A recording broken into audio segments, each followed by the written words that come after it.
Daily bytes में आप सबका स्वागत है। Welcome to Daily Bytes all of you once again. और जैसा कि आप लोगों का COQP03 का पेपर था, COQP03 के पेपर पर चर्चा पर आने से पहले कुछ जो बातें आपको समझनी चाहिए।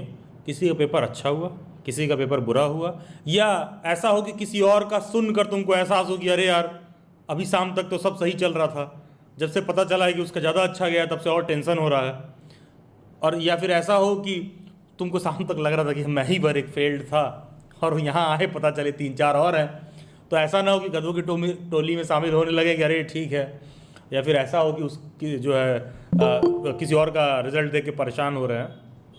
तो इस तरह का ना हो आपके साथ। ध्यान दीजिएगा, कभी भी आप भीड़ के साथ जो है इस तरह की बेवकूफ़ी करने में मज़ा आता है, क्योंकि कमज़ोर आदमी अपना चेहरा हमेशा भीड़ को ही बनाता है कि भीड़ के पीछे हम आदमी छुपे।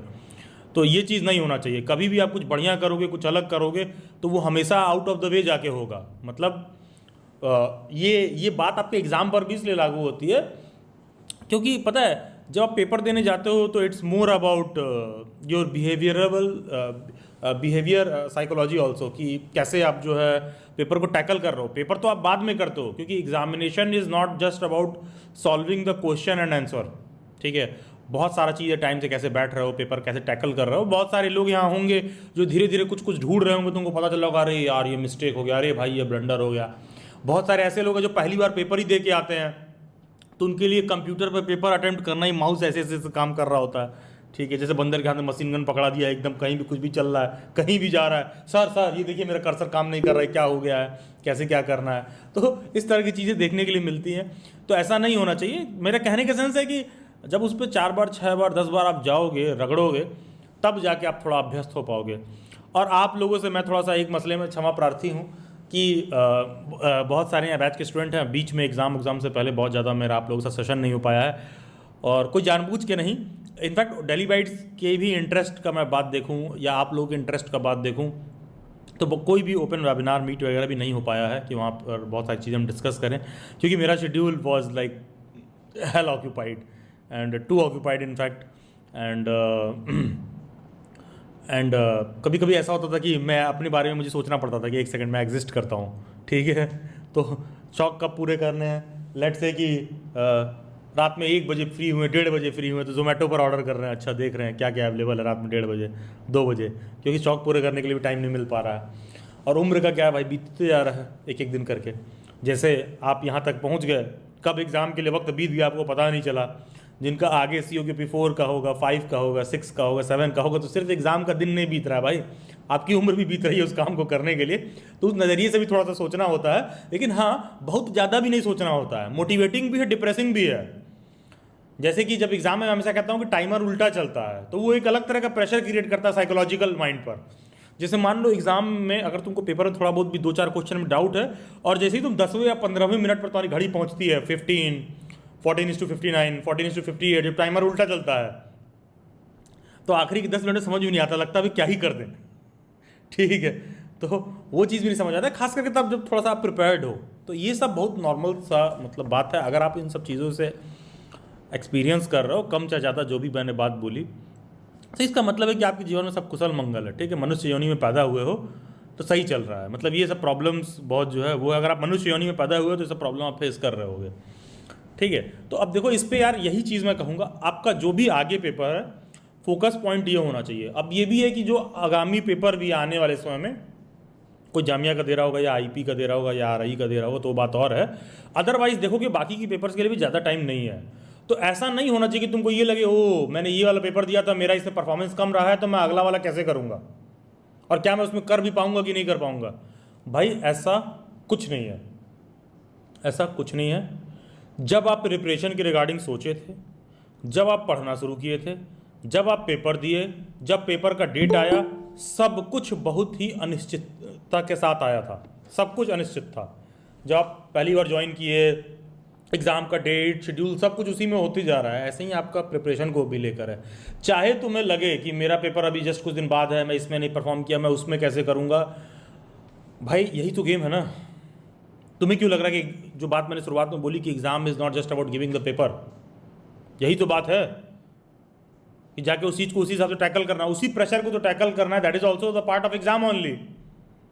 वही 120 क्वेश्चन, वही 75 क्वेश्चन घर पर करोगे तो ज़्यादा परफॉर्मेंस रहेगा, वहाँ करोगे तो कम रहेगा। एग्जाम प्रेशर बहुत नॉर्मल सी बात है, उसी को टैकल करना है। तो टैकल करने के दो तरीके हैं, या तो रोते रहो, या तो भाई इतना ज़्यादा उस तरह का चीज़ें दे लो कि आपका उस पर अटेंशन जाए कि भाई कैसे करना है। पेपर में देखोगे बहुत सारा सेक्शन पढ़ के जाते हो, कुछ कुछ सेक्शन से पूरा पूरा गायब रहता है। जैसा कि मुझे पता चला 03 से पॉलिटी का क्वेश्चन एकदम नहीं था, तो किसी ने पूछ लिया कि सर 04 में नहीं आएगा क्या? हम लगे भाई ये बहुत गधा है ये।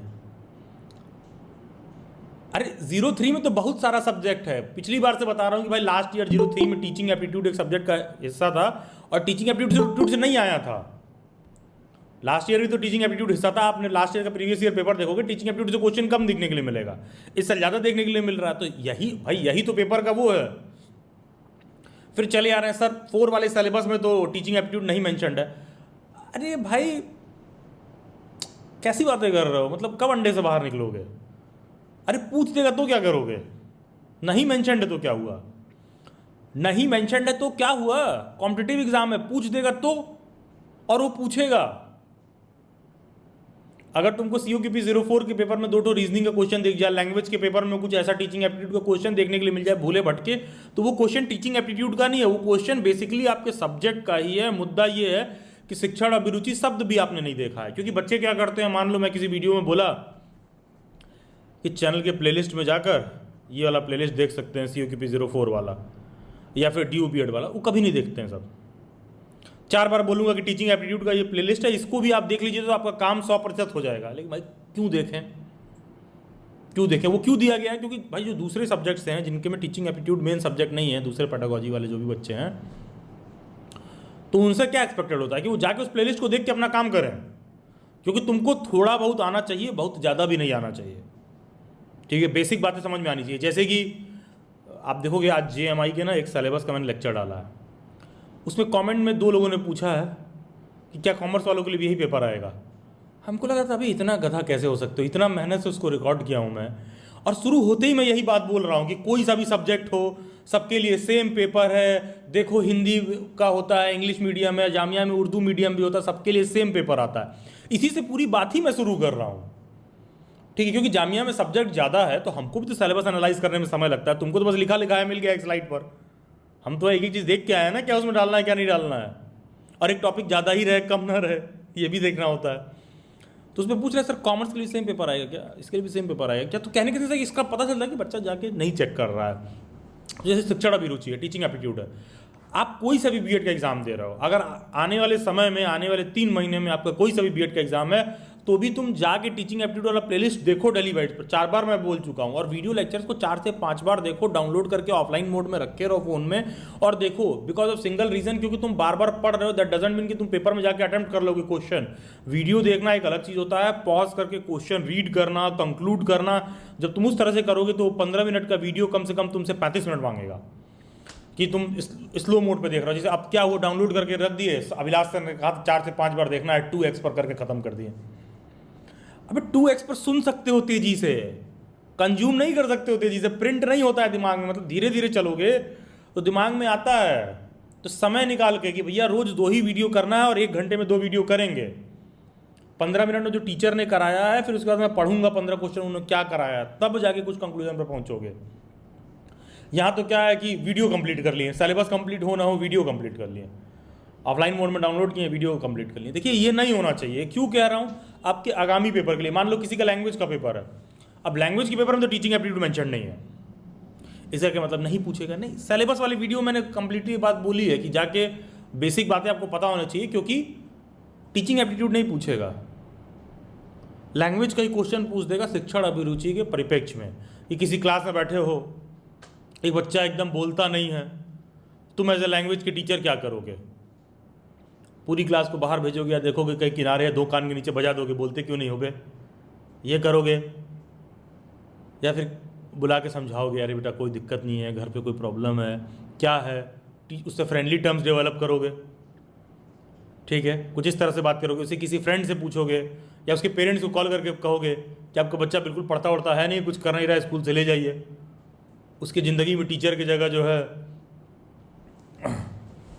बाबा का काम करोगे तुम एकदम, कि उल्टा उन्हीं को ब्लेम कर रहे हैं, तुम ही पापी हो। ठीक है, पेरेंट्स को बुला के जो है बैशिंग कर रहे हैं, तो ये नहीं होना चाहिए। तो मतलब 4 तरह का ऑप्शन हो सकता है। तो वही बात लैंग्वेज की क्लास में अलग तरीके से लागू हो रही है, सोशल साइंस की क्लास में अलग तरीके से लागू हो रही है।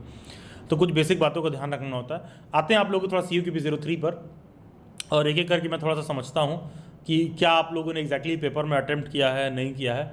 अगेन जो बातें मैं शुरुआत में समझा रहा था, प्लीज़ ये बातें अपने आगामी एग्जाम के लिए आप ध्यान रखिए। ठीक है, क्या अटैम्प्ट किए, कैसा एक्सपीरियंस रहा, उसको शेयर करिए। और एक्सपीरियंस मान लो नंबर कम भी बन रहा है, पता है ये ऑलरेडी एक डिमोटिवेटेड व्यक्ति का बहुत साइन होता है कि मान लो नंबर कम भी हो रहा है, अरे सर हम क्या बताएं, मेरा तो ये हो गया, मेरा तो ज़िंदगी ही जो है ठीक है। तो मतलब कहने का है कि वो 1-2 घंटे मतलब अपना ज़िंदगी का मुहर लगवाना उस 1-2 घंटे के नाम पर पेपर से कोई बहुत अच्छा आइडिया नहीं है। ठीक है, तो आई स्टार्ट विद फरहा, सबसे ऊपर दिख रही हैं। तो फरहा, आपने पेपर दिया था CUQP03 का? Good evening sir. Good evening Farha ji. हाँ यस सर, मैंने CUQP03 का पेपर दिया है आज। जी। तो फरहा, तो कैसा रहा पेपर, क्या था क्वेश्चन कुछ बताइए, हमको एनलाइटन करिए। हाँ सर पेपर ऐसा था कि मतलब जब मैंने CUQP03 का जो आपने अटेम्प्ट डाल रखा है ना सर अपने कोर्स में, मैंने वो अटेम्प्ट किया था, तो उसके अकॉर्डिंग मैंने सोचा था कि मैं ना मिसलिनियस ज्यादा प्रिपेयर करती हूँ, कि मिसलिनियस ज्यादा आएंगे, क्योंकि उसमें मिसलिनियस से बहुत क्वेश्चन थे लास्ट ईयर वाले क्वेश्चन पेपर में। और सर वही जो आपने करवाया था हमें, हिस्ट्री पॉलिटी ज्योग्राफी को मैंने इतने अच्छे से करे वो चारों सब्जेक्ट और ना पॉलिटी में से क्वेश्चन था ना पॉलिटिक्स में ज्योग्राफी। पता चला। सर क्वेश्चन ज्योग्राफी में से भी नहीं था एक भी।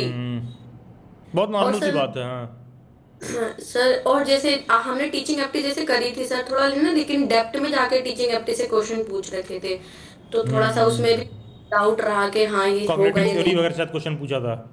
Yes sir. और फिर मैथ तो मतलब ठीक थी, नॉर्मल थी मैथ भी, ज्यादा टफ नहीं थी, लेकिन जो सर वो ना कि हमें जो याद था कि क्वेश्चन सिंपल थे, बस फॉर्मूला आना चाहिए था तो वो हो जाते। और सर मतलब मिसलीनियस भी सर पता ही नहीं कहाँ से पूछ रखी थी उन्होंने तो। हिस्ट्री में से सर बहुत कम क्वेश्चन थे, मतलब 2 या 3 ही थे। वो था नयनार किसकी पूजा करते थे, और सर एक वो योग से था। सर मुझे लगता है ना संस्कृत से ज्यादा क्वेश्चन पूछ रखे थे इन्होंने आज। 03 के पेपर में कुछ भी हो सकता अभिज्ञान है। शाकुंतल। सर बुक से तो जो आपने मार्क करवाई थी बुक सब डिट्टो ऐसे आए थे, बुक के हिस्ट्री के कालिदास की बुक आई थी, और सर बहुत सारी जो आपने जो संस्कृत की रचनाएं हमें बताई थी वो सब डायरेक्ट आई थी। अच्छा, एक चीज़ और मैं ऐड करूंगा। देखिए, जैसे इन्होंने बोला ना जियोग्राफी से क्वेश्चन वगैरह नहीं था, मैं कितनी बार आप लोग से बैच में बोल चुका हूँ, भैया हमको तो पढ़ाना है, हम तो पढ़ाएंगे, हो सकता है एक भी क्वेश्चन ना आए जियोग्राफी से। आप सोचिए कि हमारे लिए कितना पेन टेकिंग का काम है। और सर हमारे लिए भी बहुत ही मुश्किल था कि हाँ ज्योग्राफी 4-5 साल से नहीं पढ़ी थी, और हमने इतना कवर किया, उसको इतना कवर किया, और आज एक क्वेश्चन नहीं था, तो थोड़ा हाँ लगा कि यार क्या सही हुआ बात है। जियोग्राफी पर तो जैसे मान लो, जैसे जियोग्राफी है, पता पहले भी मैं कई बार अपने सोशल साइंस के बैच में बोल चुका हूँ कि भाई हमको तो पढ़ाना ही है, हो सकता है 2 ही 3 क्वेश्चन आए। लास्ट ईयर इकोनॉमिक्स से 3 ही 4 क्वेश्चन आया था, उसके पहले 15 क्वेश्चन आया था। भाई हम तो पूरा सिलेबस कवर कराएंगे, अब आए ना आए देखो, ये सब तो एग्जाम में फैक्टर्स होता है। लेकिन अगेन बात वही है, आपने पढ़ के रखा है तो वही चीज़ दूसरे पेपर में काम आएगा। ठीक है, इसी यस बहाने सर। एग्जाम के नाम पर आप थोड़ा ज़्यादा उसको रगड़ते हो। Yes sir. चलिए ठीक है, टीचिंग एप्टीट्यूड वगैरह से कितना क्वेश्चन था? सर थे 8 to 9 क्वेश्चन थे टीचिंग एप्टी से, बताइए, 8 से 9 लास्ट ईयर क्वेश्चन। बहुत कम था, एकदम नहीं था। इस बार थे सर, थोड़े थे। और लैंग्वेज से क्या था? कुछ लैंग्वेज से, हिंदी इंग्लिश या कुछ? हाँ सर, हिंदी हिंदी से ना सर, जैसे कि मुझे तो डायरेक्ट पता है क्योंकि सर मेरा ना कॉलेज में combination Hindi plus political science है। तो जो हिंदी के राइटर थे ना, जैसे मोहन राकेश का नाटक है आधे अधूरे, तो सर वो पता था। और सर जैसे बहुत सारे राइटर भी आए थे हिंदी से, तो वो मुझे पता था, तो उनका मैंने किया था तो जो हिंदी राइटर्स का से। नाम था स्टैटिक से था कि करंट से? स्टैटिक मतलब जो सर पहले से किताबें लिखी हुई हुई हैं। स्टैटिक्स से था। स्टैटिक से ही रहा होगा। हाँ, स्टैटिक जीके का क्वेश्चन ही ज़्यादा कवर करते हैं। अच्छा अच्छा, और कितना अटेम्प्ट की हो? सर मैंने 56 अटेम्प्ट किया है, और 19 मैंने स्किप किए हैं, छोड़े हैं। अच्छा, 19 आपने स्किप किया है। चलिए ठीक है, फेयर एनफ। कुछ और ऐड करना चाहेंगे फरा? सर बस यही है कि अगर मतलब ऐसा ही क्वेश्चन पेपर CUQP04 में आया, तो फिर तो आगे आने वाले एग्जाम के लिए बिल्कुल मोटिवेशन लेवल डाउन होने वाला है। मतलब ये सोच के गए थे कि हाँ ये अच्छा होगा, थोड़ा और बेहतर होता तो और मोटिवेशन मिलता CUQP04 के लिए। घबराई नहीं, 04 में आएगा, पॉलिटी उल्टी सब आएगा, घबराइए नहीं। जियोग्राफी वही से ना। अगेन मैं कहूँगा ये डिजास्टर जियोग्राफी से फिर हो सकता है आपके साथ 04 में, लेकिन देखो भाई हमारा पार्ट ऑफ द सिलेबस है, हम पढ़ाएंगे। ये डिजास्टर जियोग्राफी में फिर हो सकता है आपके साथ कि जियोग्राफी से 2 ही 3 4 क्वेश्चन देखने के लिए मिले, ठीक Yes, है। sir. हाँ, और हिस्ट्री में भी अगेन है। देखो कहने के लिए तो मैं हमेशा बोला हूँ कि एंशिएंट ज़्यादा क्वेश्चन आएगा, लेकिन समय मैं तीनों पर बराबर ही देता हूँ, ठीक है। Yes, sir. हाँ, लेकिन क्वेश्चन वहाँ से ज़्यादा आएगा, क्योंकि अगर एक क्वेश्चन भी आ जाएगा तो अगेन उसके लिए आपको सारा कुछ करना पड़ेगा। अच्छा, यहाँ पर एक चीज़ मैं और ऐड करूँगा, जैसे बहुत से ऐसे बच्चे होते हैं कई बार आके पूछते थे कि सर होम साइंस कहाँ से पढ़ें, सर कॉमर्स कहाँ से पढ़ें। और मुद्दा क्या है, जो आपके प्लेटर में ऑलरेडी अवेलेबल है, ठीक है, जो एग्ज़ाम आप ऑलरेडी दे रहे हो, ठीक है, जितना आपने कवर किया पहले आप उतना ही कवर कर लीजिए ढंग से, ठीक है। इंस्टेड की कोई एक ऐसा सेक्शन उठाओ जिससे आएगा कि नहीं आएगा कोई गारंटी नहीं है। अगेन 100% पेपर आपको नहीं करना है, आपको टॉप नहीं करना है। वो जो 2-4 क्वेश्चन कहीं छोड़ने वाला हिस्सा है ना, that is what is called as competitive exam का मैनेजमेंट, कि आप उसको कैसे मैनेज कर रहे हो पेपर। चलिए, yes, then I come to Priya, then Shivani. जी प्रिया, क्या कितना अटेम्प्ट किया, कैसा रहा experience? Priya Pandey, then Shivani. Sir paper तो good evening sir. Good evening Priya. Paper तो मतलब सही आया था, मतलब एक्सपेक्टेड नहीं था, अनएक्सपेक्टेड तो था। सभी मेरे लिए नहीं, सभी के लिए था, सबका देख के लग रहा है। बट मतलब ये था सर, जैसे अगर प्रिपरेशन करके जाते ना, मतलब मैं थोड़ा सा ना, मैं ये सोच रही थी, मेरे माइंड में ये चल रहा था कि जब भीड़ देगी ना, तो मतलब इतनी भीड़ थी, और 3-3 शिफ्ट में पेपर। मतलब मैं देख रही कि ऐसा लग रहा कि पूरी दिल्ली या मतलब सभी बच्चे बीएड का पेपर देने आए हैं। और आधे से ज्यादा बच्चे, मतलब कुछ बहुत यंग से भी थे और कुछ बहुत एजेड से भी थे। मतलब पूरा, क्योंकि मेरा ये एक्सपीरियंस फर्स्ट टाइम था, तो मतलब ना एक पेपर का एक्सपीरियंस तो वो एक अलग चीज थी। उसके साथ ना सर और भी चीजें मैंने एक्सपीरियंस करी, फर्स्ट टाइम थी मेरे लिए। रोल नंबर वगैरह के लिए सबसे बड़ा टास्क जो था हम लोगों के लिए, रोल नंबर ढूंढना। जैसे हम लोग पहले भी एग्जाम्स देते थे, तो हमारा रोल नंबर सीधा वहां पे प्रिंट होता था, और हमें अपना रोल नंबर मैच करके और हमें फिर अपनी सीट पे बैठना होता था। यहाँ पे डिजिट दे रखी हैं, और डिजिट के बीच में से आपको देखना है, 2 डिजिट के, मतलब 2 ऐसे डिजिट्स बना के उसके बीच में से आपका है। तो सबसे बड़ा टास्क वही था, और सारे बच्चों की बेइज्जती भी वही हो रही थी।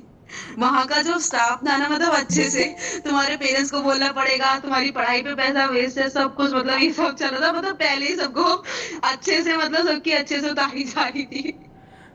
एंड देन सर उसके बाद एग्जाम शुरू हुआ, पहुंचे तो पेपर तो मतलब सर मेरा टाइम पे हो गया था। मुझे पर्सनल लेवल पे टाइम की कोई इशू नहीं लगी।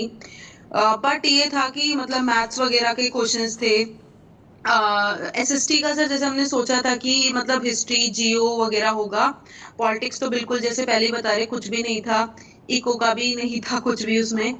और मतलब नॉर्मल जियो के उसके क्या नाम है, हमारे मैथ्स के क्वेश्चंस थे, स्कूल लेवल के थोड़े बहुत। बट यही था कि सर जैसे बहुत सारे बच्चे थे, क्योंकि अब सब ग्रेजुएशन के लेवल पे दे रहे थे, मतलब कई सारे ग्रेजुएशन के पास आउट थे, और कई सारे जैसे हम जैसे थे, हम ग्रेजुएशन के मतलब लास्ट ईयर में दे रहे थे। तो ये था कि जिसको फॉर्मूले याद होंगे उसने तो कर दिया होगा, अब जिसको नहीं होंगे वो थोड़ा सोच के।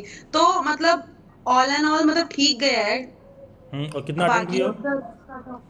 हाँ सर, मैं 66 कर रहा है। 66 का रहा है। और ये बीच में क्या बोले सर, बहुत सारे यंग बच्चे और बहुत सारे एजेड, क्यों तुम यंग नहीं हो गया? मतलब सर ना, एक ना देखिए मतलब मैं भीड़ आपका देख नहीं के ना कह सकता हूँ, I feel about my self very young, ठीक। ये सर वो बात नहीं है, मतलब हाँ, ना ये था कि सर ना उस टाइम पे मतलब मैंने इमेजिन नहीं किया था, मतलब इमेजिन नहीं था, तो वो चीज ना अनएक्सपेक्टेड थी मेरे लिए, तो इसलिए नहीं मतलब नहीं, ऐसा सही है। मैंने पेपर बोला। ऊपर देने जाओगे तो यही सब तो छोटी छोटी चीज़ें पता चलती है भाई। हर यस तरह के सर। व्यक्ति, हर वर्ग के व्यक्ति, हर तरह के विद्यार्थी भी आपको मिलेंगे वहाँ पर, ठीक है। यस सर, बहुत मतलब अलग एक्सपीरियंस था, और ठीक लगा। बट अब मेरे को ये मोटिवेशन मिली, डीमोटिवेट तो मैं नहीं हुई। मैंने अब ये सोच लिया कि अब ये अगला CUKP 04 वाला है, वो और बेटर कर आना है। थोड़ा तरीका मुझे समझ में आ गया कि कैसे क्या करना है। तो ये अब हुई ना मैंने बात। बस अब ये अब करना है कि क्लियर करना है, अब उसको करना है पूरा जितना हो सके। हाँ, ये नहीं है नहीं, सर। ठीक है, अच्छी बात, अच्छी बात। अलग अलग पेपर कोड जहाँ तक हो पाए, इसीलिए मैं कई बार कह चुका हूँ कि भाई 2 एक्सपीरियंस करो, ठीक है। हाँ, ठीक ये है। सर एक्सपीरियंस ही था। नहीं नहीं, ठीक है प्रिया, ठीक है, okay, thank you. Then welcome to Shivani. Thank you sir. Good evening sir. Good evening Shivani. Sir जैसे कि प्रिया और ये सबने बताया, तो हाँ पेपर ठीक था मेरे हिसाब से तो। और चीजें भी मतलब कि ठीक आई थी, ऐसा नहीं है कि मतलब कि बहुत ज्यादा अलग आ गई थी। सर वही बात है कि चीजें हमने कितना मतलब कि मीनिंग वगैरह पता था, वो चीज पे ज्यादा फोकस कर रखा था। जैसे कि इन्होंने फरहा ने बोला है कि जैसे योगा वगैरह का था तो उसका मीनिंग पूछ रखा था इन्होंने। और कुछ बहुत सारी ऐसी चीजें थी जिसका मतलब कि उन्होंने वो नहीं पूछ रखा था कि सन वगैरह कब हुआ है, उन्होंने मीनिंग पूछ रखा था कि उसका मीनिंग क्या है। फिर दूसरी चीज आती है हमारी टीचिंग एप्टीट्यूड, राइट। तो सर जैसे कि 9 क्वेश्चन तो नहीं थे, उससे ज्यादा ही थे। हम्म। क्योंकि उन्होंने ब्लूम्स थ्योरी जो है उसके बारे में भी इन्होंने 2 क्वेश्चन पूछ रखे थे।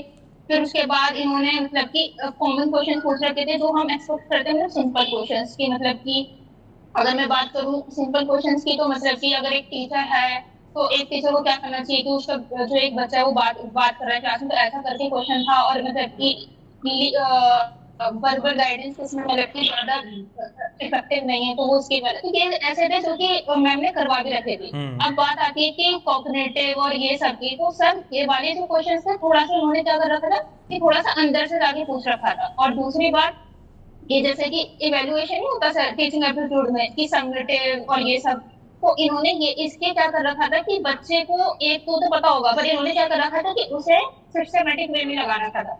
बाकी वो रिंची मैम ने करवाया था हमको अभी आईटी की क्लास में, तो मेरे को तो ठीक लगा कि ऐसा कोई नहीं था। टीचिंग एप्टीट्यूड ठीक था क्योंकि मैम ने करवा रखा था, पीडीएफ अगर जिसमें सही पड़ी होगी तो उसका हो गया होगा।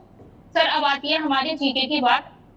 तो मैं जीके की बात करूँ तो सर हिस्ट्री के जो क्वेश्चंस थे, तो इन्होंने हिस्ट्री पर सबसे ज्यादा फोकस कर रखा था बुक्स पर और नाउन पर।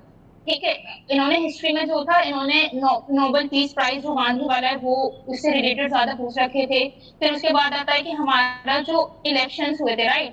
तो वो जो इलेक्शन था, जो भारत में अडल्ट फ्रेंचाइज वाला सबसे पहले किस राज्य में हुआ था, तो ऐसे करके पूछ रखे थे इन्होंने। तो और दूसरी बात इन्होंने जैसे कि बुक्स के बारे में ज्यादा पूछ रखा था, तो सर वो चीजें तो बहुत आसान हुई थी क्योंकि जैसे कि आपने भी मार्क करा रखा था, तो वो कालिदास वगैरह के बारे में पूछ रखा था। और दूसरी बात अलबरूनी, रिहाला, ये सारी बुकों को क्रोनोलॉजी ऑर्डर में लगाना था, तो मेरे हिसाब से तो ये ठीक थी। जिसके पास फिर उसके बाद आता है हमारा सर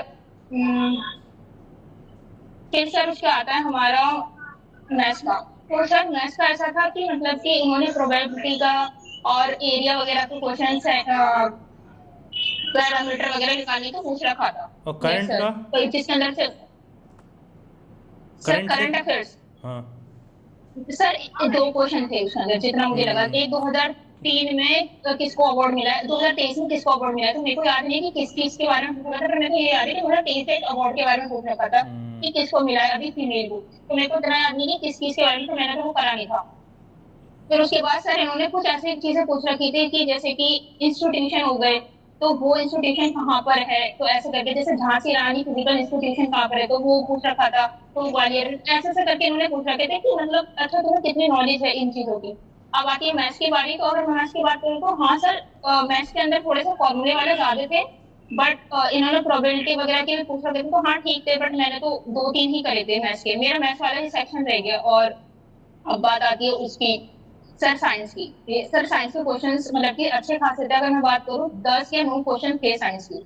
और साइंस में भी बेसिकली उन्होंने किस पे फोकस कर रखा था, हमारी नेचुरल थिंग्स पर। जैसे कि अगर मैं बात करूँ तो इन्होंने एसिड रेन वगैरह का पूछ रखा था जो मैंने देखा। बेसिक। फिर उसके बाद सर इन्होंने यस सर फिर दूसरी बात इन्होंने ये वाला पूछ रखा था कि ये जैसे कि हमें पता है कि जो हमारा एनवायरनमेंट होता है, तो एनवायरनमेंट में हमारी पॉपुलेशन ग्रोथ होती है। अब पॉपुलेशन ग्रोथ होती है तो अडेप्टेशन होता है। पर अगर पॉपुलेशन ज्यादा बढ़ जाती है तो हमें पता है कि कंपटीशन होने जाता है, तो उस वाली चीज से पूछ रखे थे तो कैसा होता है इसे बताइए। तो ये वाला पूछ रखा था। और साइंस में ये वाला पूछ रखा था कि जो डिजॉल्व ऑक्सीजन होती है, राइट सर, जो पानी में जो डिजॉल्व ऑक्सीजन होती है, तो वो किससे प्रभावित होती है, किससे वो इफेक्ट होती है। तो ऐसे ऐसे क्वेश्चन पूछ रखे थे। मतलब मैं ये कह सकती हूँ कि वो बायो से नहीं थे, वो फिजिक्स से नहीं थे, बट ऐसा था कि जो नॉर्मल जो हमें पता होना चाहिए, तो डे वो टू भी डे ठीक थे साइंस। सर। तो यस यस सर, तो हम ये बोल सकते हैं कि वो इन्वायरमेंट से रिलेटेड ज्यादा थे। और सर अगर और रहता है हमारा तो सर हाँ यही था क्वेश्चन पेपर ओवरऑल, और मुझे तो ठीक लगा। कितना अटेम्प्ट किया आपने? 56? Yes sir 50। अच्छा, 56 अटेम्प्ट किया आपने। अच्छा अच्छा, ठीक है, गुड, फेयर इनफ। देखिए क्लास, ये होते हैं स्टूडेंट जब सब्जेक्ट के बारे में फीडबैक देते रहे। ठीक है, ये नहीं कि सब ठीक था।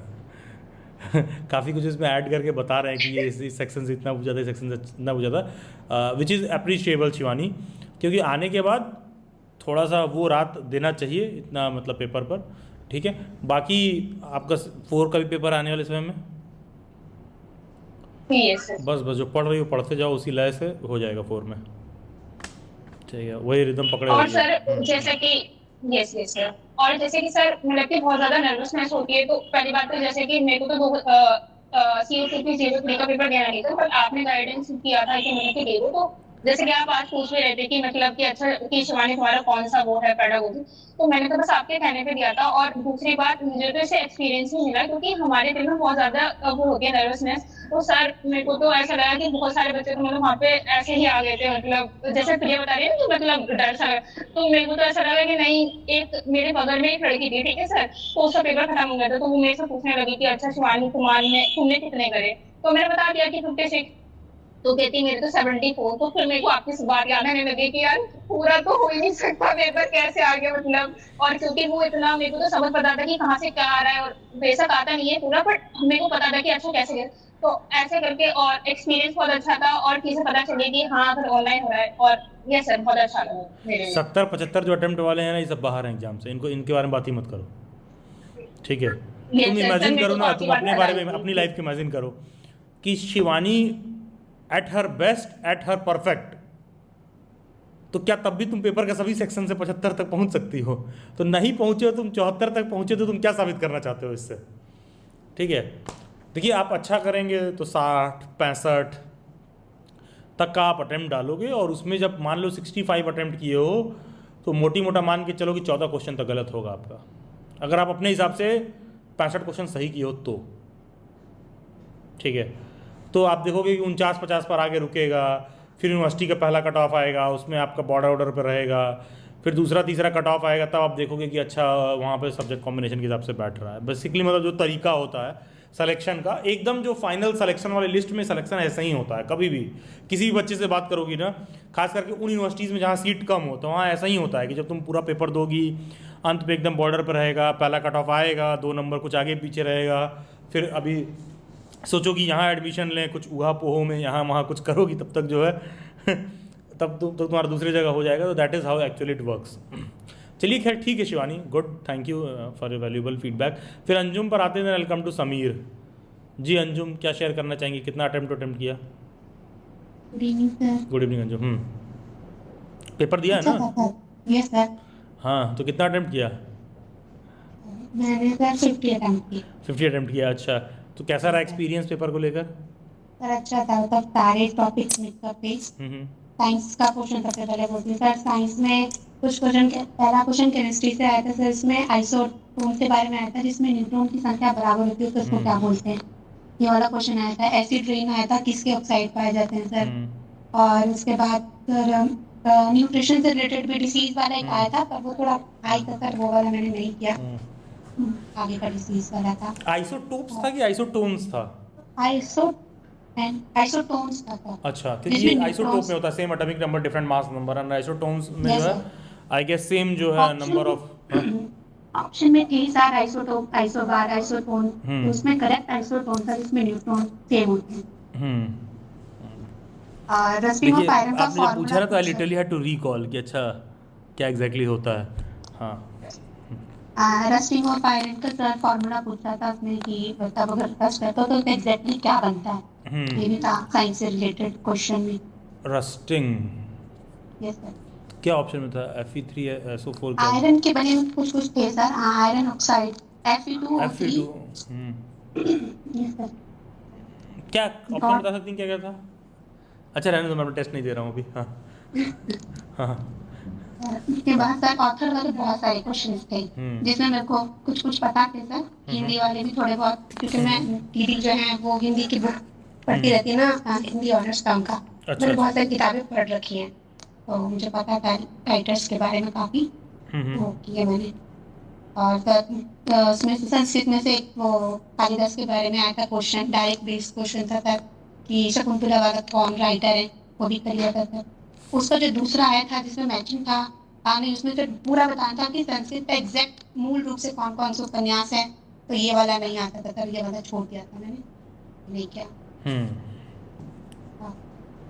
मैथ्स का क्वेश्चन भी अच्छा था, पर मैंने पहले टिक वाले कर लिए, उसके बाद लास्ट टाइम में मैथ्स को ठीक से सॉल्व अच्छा किया तो अंजुम, हो गए। लाइक आपने जी 50 अटेम्प्ट किया है, तो आपके हिसाब से कितना आपको आता था एग्जैक्ट? 30 से 35 आता एग्जैक्ट था। आता था, ठीक है। हाँ, फिर उसके बाद आपको कुछ कुछ डाउट रहा होगा, लाइक रिस्क रहा होगा कि ये होगा वो होगा, तो 50। ऑप्शंस एलिमिनेट करके सर, जैसे उसमें क्वेश्चन था साइंस वाले में, फादर ऑफ फिजिक्स, जियोलॉजी, ये सारे थे, हाँ, तो मैंने 2-3 पता थे तो उससे श्योरिटी करके किया था। अच्छा। और जी सर, तो अंजुम ये बताओ, मान लो कि अगर तुम और ज़्यादा रिस्क लेती और ज़्यादा अटेम्प्ट कर देती, लेट से कि और ज़्यादा एज पे जाके बैटिंग करती, तो कितना कर लेती? तो फायदा नहीं होता, मतलब उसके बारे में नहीं पता था नहीं, मुझे। फ़ायदा वाली बात तो एक और है, मैं ऐसे समझना चाह रहा हूँ कि जैसे मान लीजिए, मैं अपने समझने के लिए समझना चाह रहा हूँ कि मान लीजिए कोई बच्चा और थोड़ा ज़्यादा आके कर देता, जैसे मान लो 50 तक की हो, तो तुम खींचती तो और कितना खींच देती कि नहीं, इससे ज़्यादा तो मैं नहीं खींचूंगी, क्योंकि एकदम डैम श्योर है कि ये तो नहीं आता है, जो नहीं आता है उसमें तो खींचने का मतलब नहीं है। तो अगर तुम खींचती तो 60 कितना और खींच देती? 60 सर, 60 से आगे नहीं करती सर। किसी भी कीमत पर? अच्छा, जी 60 भी ज़्यादा ही होगा, आई गेस, खींच रही होंगी तो। यस सर, बहुत मुश्किल थे, बहुत 10 भी वो भी इसमें करना। चलिए ठीक है, okay Anjum, thank you. Then will come to Sameer. जी समीर, गुड इवनिंग समीर जी, बताइए। हाँ, क्या पढ़ा उड़ा है आपने? सर मैं पढ़ा तो इसके लिए नहीं था, क्योंकि अपना ये सोशल साइंस वाले की तैयारी थी और बाकी सेंट्रल यूनिवर्सिटी का प्लान भी नहीं है। लेकिन फिर भी पूरी तरह से हिसाब से जाके देखे एक तरह से अपना परफॉर्मेंस क्या है, बट जाके जैसे सभी ने आपको बताइए वही होता है कि हिस्ट्री से 2-3 क्वेश्चन, 2-3 नहीं ज्यादा थे इससे, लेकिन पोल साइंस और जियोग्राफी गायब।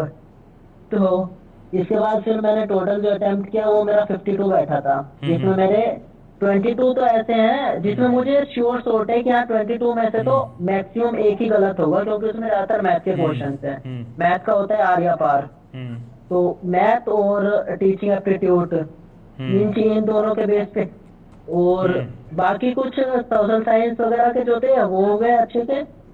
और जो साइंस के, तो साइंस बिल्कुल नहीं पढ़ी थी, तो कुछ ऐसा होता है कि रिकॉल करते हैं हम कि कभी क्लास में कभी पढ़ा था, तो उसके बेस पे आंसर क्या है। तो मुझे ऐसा लगता है कि मेरा जो 22 के ऊपर जो 25 से 30 के बीच है, वो ऐसे थी कि मैंने एलिमिनेट कर करके किया है, लेकिन उसमें ऐसा है कि कोई भी इरेशनली एलिमिनेट नहीं किया है।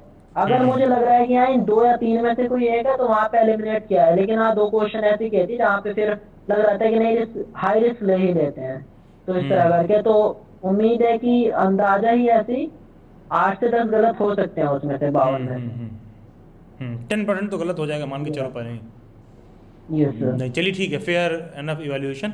लेकिन एक चीज़ मैं आप लोगों से कहूँगा, जितनी भी दिल्ली बैट्स के बैच के स्टूडेंट है, चाहे मान लो कोई मेरे क्लास में रहा हो, चाहे 4 वाला हो या किसी और बैच का हो, 5 का हो, 6, 7 किसी का भी हो, लैंग्वेज का हो या कोई भी हो, देखिए अपना फीडबैक इस हिसाब से मत दीजिए कि ये मेरा सजेशन रहा है कि आप लोग जाके 03 का पेपर दीजिए, उसमें कुछ नुकसान नहीं है आपको जाके देने से। जाके देने से आपका एक्सपीरियंस ही बढ़ेगा सभी लोगों का, ठीक है। उसको आप ये मत कंपेयर करिए कि हम पेपर देने गए तो पॉलिटी से खूब सारा क्वेश्चन आएगा, नहीं, it is never the part of syllabus to that extent.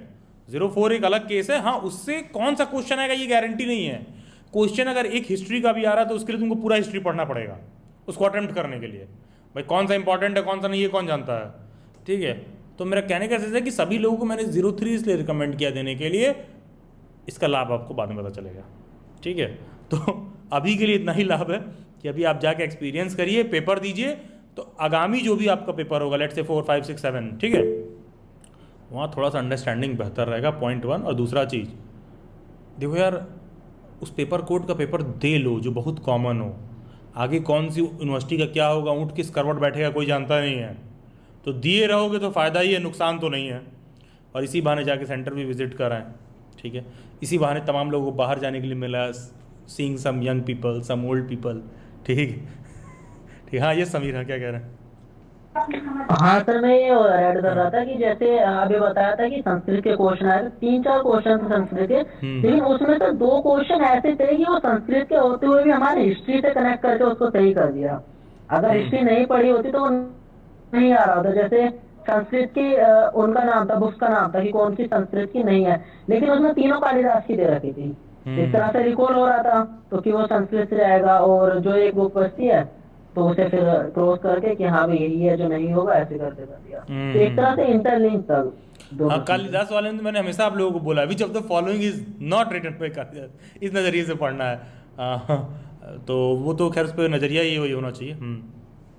चलिए ठीक है समीर ठीक है ये देखो कहा जाता है कि जुबान पर एक बार सरस्वती आती है, ऊपर वाला करेगी जो है। हाँ यस यस फरा। हाँ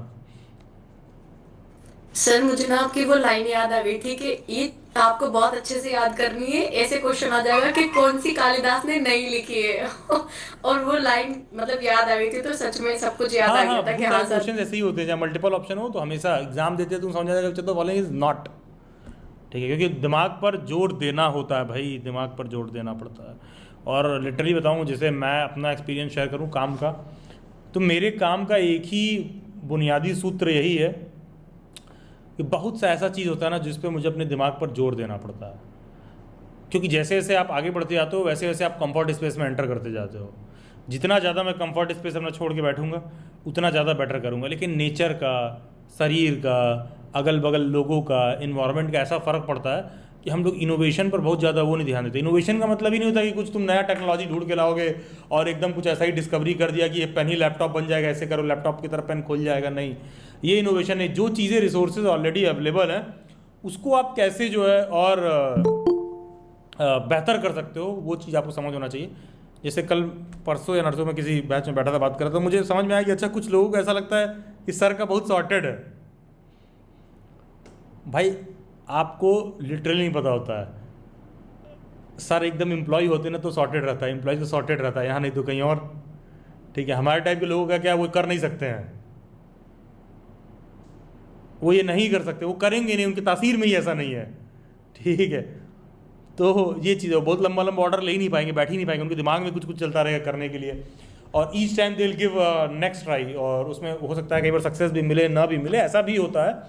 तो लेकिन मेरा ये कहना है कि सॉर्टेड कभी नहीं रहता है, आपको थोड़ा सा उसमें यार क्लास माथापच्ची करना पड़ता है, अपना कंफर्ट स्पेस भाई छोड़ना पड़ता है। और ध्यान दीजिएगा, मैं शारीरिक कंफर्ट स्पेस के बारे में बात नहीं कर रहा हूँ, ठीक है। बुद्धि भी एक कंफर्ट स्पेस में होती है, ठीक है। जैसे कि आज सडनली जो है मैं नीचे अपने बेडरूम में था तो लाइट चली गई रूम में, हमने कहा यार ये नया इलेक्ट्रिशियन वाले क्या सही कर रखे हैं, तो मैंने अपने I went to my father's room, हमने कहा यार वो क्या बिजली वाला आया था कि क्या ये सब बुझ जा रहा है। अब क्या वो देखो मेड का लड़का, तो ऐसा नहीं इन्वर्टर नीचे से ऑफ कर दिया हो। तो मैंने गुस्से में एकदम खोला कि सीसीटीवी जरा देखे अपने फ़ोन में कि अगर वो किया होगा तो जो है कि मतलब कुछ हो सकता है इन्वर्टर में प्रॉब्लम। लेकिन पता जैसे ही मैंने खोला तो मैंने क्या देखा कि बहुत समय से मैं सीसीटीवी का मसला इसलिए टाल रहा हूँ कि बैक में जाके कैसे देखते हैं मुझे पता नहीं है, ठीक है। अलग अलग तरह का सॉफ्टवेयर होता है। तो आज मुझे जेन्युइनली ज़रूरत पड़ी, तो हम बहुत बार कोशिश किए, तो हमको समझ में नहीं आ रहा था कि अगर मुझे आधा घंटा पीछे जाके चेक करना हो तो मैं कैसे करूँ। पता इतने दिन से मैं क्यों टाल रहा था, जब ज़रूरत पड़ेगा तब देखा जाएगा, उस दिन ढूंढ ही लेगा आदमी, जब ज़रूरत पड़ेगा तो देख ही लेगा, जब ज़रूरत पड़ेगा तो देख ही लेगा। तो एक नॉर्मल से काम के लिए मुझे बैक करना है, मुझे नहीं इसलिए नहीं कि समझ में नहीं आ रहा है, इसलिए कि मेरे पास ऑलरेडी बहुत सारा चीज़ बैक करके और फ्रंट करके देखने के लिए है, ठीक है। तो मैं उसमें हो जाता हूँ सैचुरेट। तो कोई कुछ मुझे नया ला के पकड़ा दे कि यार ये देखो जरा इस वाले ऐप में ये कैसे नहीं खुल रहा है, वो कैसे नहीं खुल रहा, तो हमको लगता है भाई प्लीज़ मत ले आओ मेरे पास, जली बाइट्स के ऐप का ही बहुत सारा मसला नहीं सुलझ रहा है, तब तो तुम दूसरे का लेके चले आए, और वो भी इंटरटेनमेंट वाला। तो पता है एट टाइम्स ना मुझे लगता है भाई क्यों, मतलब एट टाइम्स ना मुझे लगता है कि मैं मेंटली केवल सैचुरेट हो रहा हूँ। तो मुझे लगता है यार अगर मैं आज 18 पर होता ना तो आग लगा देता भाई। फिर लेकिन पता है जब मैं 18 वालों को देखता हूँ, 20 वालों को देखता हूँ, हमने कहा ये ठलुए टाइप के थके हुए हैं सब 20 साल की उम्र में ही, 18-20 पर, ठीक है, I am more younger than them. तो मैं नॉर्मल किसी से बात करता हूँ, लगता है इनको तो कुछ पता ही नहीं है क्या चल रहा है, ठीक है। हमने कहा इनको तो पता ही नहीं है कि क्या चल रहा है। तो देखो यार आपका भी ऐसा है, मेंटल कंफर्ट स्पेस में नहीं एंटर करना है। मैं मेंटल कंफर्ट स्पेस के बारे में बात कर रहा हूँ। मेंटल कंफर्ट स्पेस क्या होता है कि यार ये जैसे चल रहा है, मतलब उसी में काट रहे हैं या सारा कुछ कर रहे हैं, थोड़ा सा मेंटल कंफर्ट स्पेस छोड़िए, ठीक है, सभी लोग। और हाँ, जैसे समीर ने कहा कि हमको तो देना नहीं था सर, आपने सजेशन पे दिया, या किसी और ने भी कहा, देखो ये अप्रिशिएबल इसलिए यार, देखो यार अपने घर से निकलना, पेपर देने जाना, एग्ज़ाम सेंटर में बैठना, ये समझते हुए कि पेपर का क्या भविष्य है नहीं पता, ठीक है, अपने आप में थोड़ा आपसे मेहनत मांगता है, ठीक है। जैसे पिछली 2 बार से मैं सीटेट का फॉर्म फिल कर रहा हूँ कि हम भी और बच्चों की तरह जाके देखेंगे, एक बार और हम लेवल चेक करेंगे। जिस दिन सीटेट का पेपर आता है ना, यार अभिलाष सिंह तुमको क्या ज़रूरत है यार, इतना सारा साइट पे मॉक है, तुम तो अपना दे के पास कर लिए, तो हमने 125-30 नंबर पा गए, क्या तुम वो कर रहे हो ठीक है, तुमको क्यों जाना दे रहे थे। जिस दिन एग्ज़ाम का दिन आता है ना, हमको लगता है नहीं यार, अभी तक तो पेपर 1 में वाले जो 2 घंटे सुबह 2 घंटे शाम मैं नहीं देने जा रहा हूँ।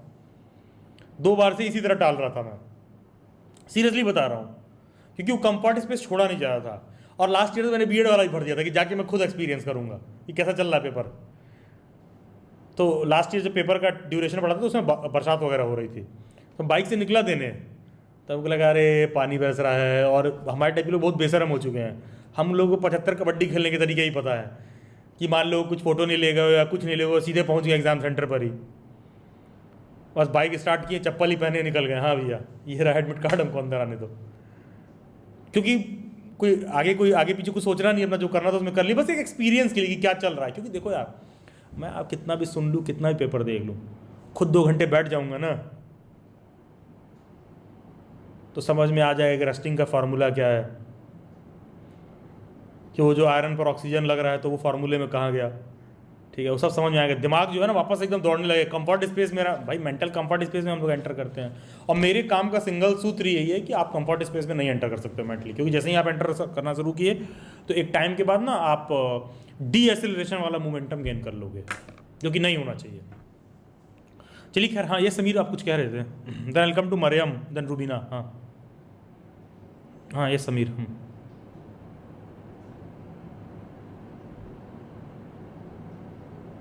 ओके मरियम। हेलो सर, मैंने एग्जाम दे दिया। Okay Mariam, oh wow glad. तो आप कैसा लग रहा है और लोगों को सुन के मरियम, ये बताओ। अच्छा लग रहा है सर, मतलब काफी कुछ सीखने को मिला है। चलिए ठीक है, तो क्यों नहीं दियो? तो मतलब जब तक आपने वो वीडियो डाली थी ना, तब तक मैं भर चुकी थी। तो जाके वापस भर देती, एडिट करके तो ऐड कर सकती थी ना। पेमेंट के बाद नहीं कर सकते? क्या नहीं कर सकते? मैंने तो जब बताया था तो भाई समय था ऐड करने का, तभी मैंने बताया होगा, वरना मैं बताता ही नहीं। करने का तो समय था, लेकिन पेमेंट के बाद आई थिंक नहीं कर सकते आप। एक बार आपने पे कर दिया ना, फिर एडिट नहीं कर सकते। नहीं कर सकते थे भाई। तो मुझे पता ही था, मुझे तो यही था कि नहीं कर सकते। अच्छा ठीक है, कोई दिक्कत नहीं है। देखो मरियम, चलो ठीक है, अच्छा की होगी और लोगों को सुन रही हो, ठीक है, ज़रूरी है, लेकिन देना ठीक था। चलिए ठीक है, कोई नहीं है, we need you also in class. मैंने शुरुआत में बोला था कुछ लोग होंगे नहीं भी दिए, तो बैठ के सुनिए, ठीक है। तुझे आपने इतना बोला। देखो मरियम, ये चीज़ ध्यान देना, अभी हम लोग इस बात को हंस कर टाल दे रहे हैं, लेकिन ध्यान दीजिएगा, यही मेंटल कंफर्ट स्पेस के रिगार्डिंग मैं बात कर रहा हूँ। जी सर। ये तुम्हें पता नहीं चलता तुम कब एंटर कर जाती हो, मेरे को भी नहीं पता चलता है, ठीक है, कि आपको पता नहीं चलता आप कब एंटर कर जाते हो, यू डोंट नो। तो लिटरली जो है देखिए कैसे करना है, ठीक है। हाँ then welcome to Rubina, then Simran. Yes Rubina. Good evening sir. Good evening Rubina. थोड़ा ऊर्जा लाओ, शरीर में एनर्जी लाओ। नहीं सर, तबीयत खराब थी ना, फीवर था, तो उसकी वजह अरे से तो भी क्या हुआ, एकदम ऊर्जा ले आइए, ये एक्सक्यूज मत दीजिए खुद को, एकदम पूरा मोटिवेशन के साथ बैठिए, ताकि बाकी के जब एग्ज़ाम देने जाए तो लोग कहें कि lot of young people were also there. ठीक है रूबीना। हाँ जी रूबीना बताइए। हाँ सर ठीक था एक्सपीरियंस, लेकिन वही बात है जो सबने बताया कि टीचिंग एप्टीट्यूड के क्वेश्चंस काफी थे, और साइंस से भी क्वेश्चंस पूछे गए थे।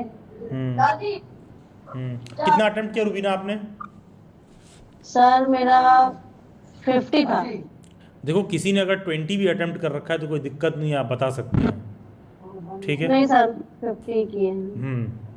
क्योंकि पहले आप बताएंगे तो प्रॉब्लम आइडेंटिफाई होगा, समझ में आएगा 20 से 40 कैसे आना है, ठीक है। अच्छा तो 50 किया रूबीना, कितना एग्जैक्ट आपके हिसाब से सही होगा और कितना आपने खींचा है?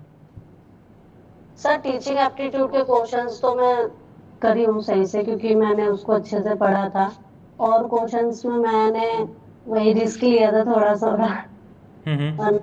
और तो किया था। और मेरे को जहाँ तक लगता है कि मेरे 25 या 30 मैं श्योर हूँ उसमें।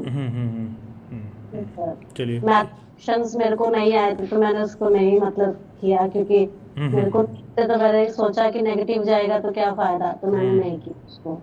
आप दिल्ली बैच से कौन से बैच में हैं? सर आईपी में। अच्छा आईपी में, ओके ओके ओके ओके। अच्छा तो अच्छा टीचिंग एप्टीट्यूड वहाँ पर हेल्पफुल रहा आपको? हाँ जी सर। अच्छा अच्छा ठीक है, चलिए ठीक है, fair enough. Then I come to Simran, then Anshika. Simran मामा। Good evening Simran. टाइटल में ये क्या प्रोनाउंसिएट करना है मुझे? MMA? हाँ सर, MMA एक्चुअली मैं जहाँ अकेडमी के साथ वर्किंग थी ना, तो उनकी आईडी से मैंने यहाँ पे लॉग किया। अच्छा हाँ, तो बताइए सिमरन मामा। सर सबसे पहली चीज तो मैंने लास्ट ईयर का जो पेपर देखा था और इस बार का पेपर देखा था, मतलब मैंने अपने आप को बहुत अच्छे से प्रिपेयर किया था कि मेरे पास बहुत ब्रॉड कंसेप्ट है और मुझे सारे कंसेप्ट से बहुत ज्यादा नहीं घुसना है, बट उसकी नॉलेज लेनी है। ये था पिछले साल के पेपर से था, बट इस बार वो बिल्कुल पलट गया। ब्रॉड कंसेप्ट्स तो थे बट वो बहुत डीप डाउन थे। मतलब एक तो सेंसस वाला क्वेश्चन था, 2-3 क्वेश्चन तो 2011 के सेंसस से थे, वो तो मुझे एक्सपेक्टेड नहीं थे। इवन मेरे सामने स्क्रीन पे वो चल रहे थे, उसमें से 2-3 थे, तो उसमें से 2 तो मुझे बहुत श्योर थे। एक सॉरी टू इंटरप्ट क्लास, किसी भी इस तरह के वीडियो में मैंने हमेशा सेंसस को बोला है कि सेंसस से क्वेश्चन पूछता है सिलेबस वाले में। 2011 का सेंसस का डेटा इंपॉर्टेंट है अभी भी, और आगे भी कोई पेपर देने वाली हो तो भी, जब तक 2021 का सेंसस सरकार नहीं करा लेती है, जो भी उनके पॉलिटिकल रीजन हो सेंसस नहीं कराने के अभी तक, लेकिन जब भी होगा 2011 का डेटा आपके पास होना चाहिए। ठीक है, ये सिमरन प्लीज कंटिन्यू। हाँ यस सर, तो उसमें से 2 तो मैं बिल्कुल श्योर थी। एक आया था कि उस सेंसस में जो वुमेन्स का माइग्रेशन है वो किस एरिया में था, urban to urban, urban to rural, तो वो क्वेश्चन मैंने छोड़ा था बिकॉज उसमें मुझे थोड़ा भी आइडिया नहीं था। और फिर एक चित्रपति, मतलब कुछ ऐसे वर्ड्स थे, कुछ अवार्ड के क्वेश्चंस थे जिन पे मैं रैक कर रही थी, और ऐसे सबसे ज्यादा खुशी तो मुझे टीचिंग एप्टीट्यूड के कुछ क्वेश्चंस डायरेक्ट थे थे निपुण मैम की वीडियोस में से। संस्कृत की जो क्लासेस देती थी प्रिया मैम, उसमें से 3-4 क्वेश्चन बिल्कुल direct, and I was super happy कि संस्कृत आ गया, इसलिए तो मुझे कॉन्फिडेंस दे रहा था। अच्छा, आप लैंग्वेज की बैच में हैं, राइट? सर जी सर, ओवरऑल सर एक्सपीरियंस अच्छा रहा, और अच्छा हुआ कि हमें पेपर देने गए, क्योंकि जो मेरा नेक्स्ट कोड 05 का पेपर है उसके लिए मैं बहुत मेंटली प्रिपेयर हो गई हूँ। क्योंकि अब मुझे ऐसा लगता है कि मुझे सेंटर पे आके डर नहीं लगेगा, क्योंकि सर बच्चे आसपास जो बातें बना रहे थे मैंने वो भी बहुत ज्यादा ध्यान से सुना।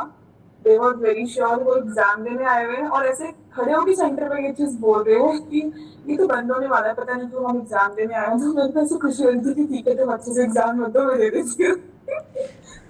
ये वाली चीज मेरे अंदर आ रही थी, बट ये सब ठीक था। ओवरऑल बस थोड़ा सा मैनेजमेंट था जो सीख गए कि हाँ टाइम को कैसे मैनेज करना है।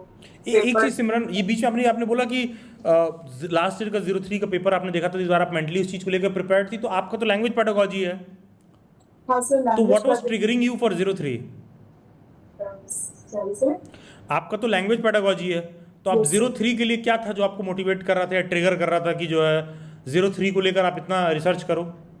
सर 03 मेरे पास इसलिए ऑप्शन था क्योंकि मुझे 03 के थ्रू और भी यूनिवर्सिटीज मेरे पास एक सिक्योर पार्ट पे आ जाए थे। एक ड्रीम यूनिवर्सिटी तो है ही, बट ये है कि मतलब मैं जॉब करूँ ना करूँ वो सब छोड़ के भी मेरे पास ये कि अगर इसमें मेरे ठीक ठाक मार्क्स आते हैं तो I can be eligible for the other one also.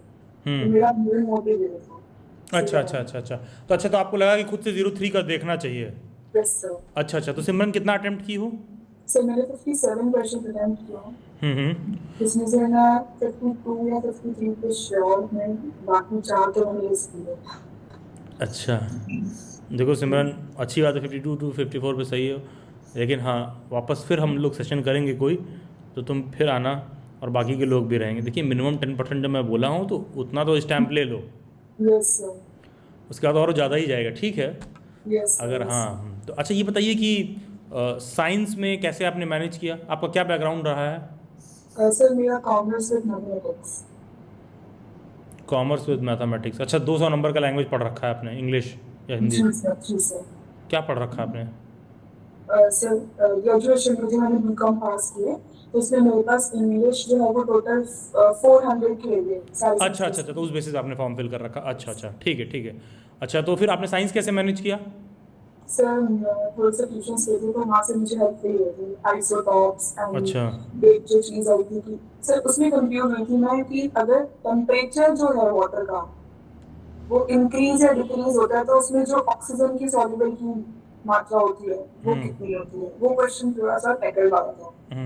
और एक क्वेश्चन था कि हमारा जब आयरन है वो मॉइस्चर एयर के कांटेक्ट में आता है, तो वो चीजें थोड़ा सा डायरेक्ट क्लिक कर दी थी लाइन में। अच्छा, formula yes sir. FeOH whole thrice था क्या ऑप्शन में? हाँ सर, एक था FeOH होल स्क्वायर, एक था FeO जो हो ही नहीं सकता, एक था Fe2O3 H2O, ऐसे करके 3-4 options. I guess 4 FeOH whole thrice yes sir, होना चाहिए। Yes sir. ठीक है, 4 FeOH होल थ्राइस अगर ऑप्शन में रहा होगा तो।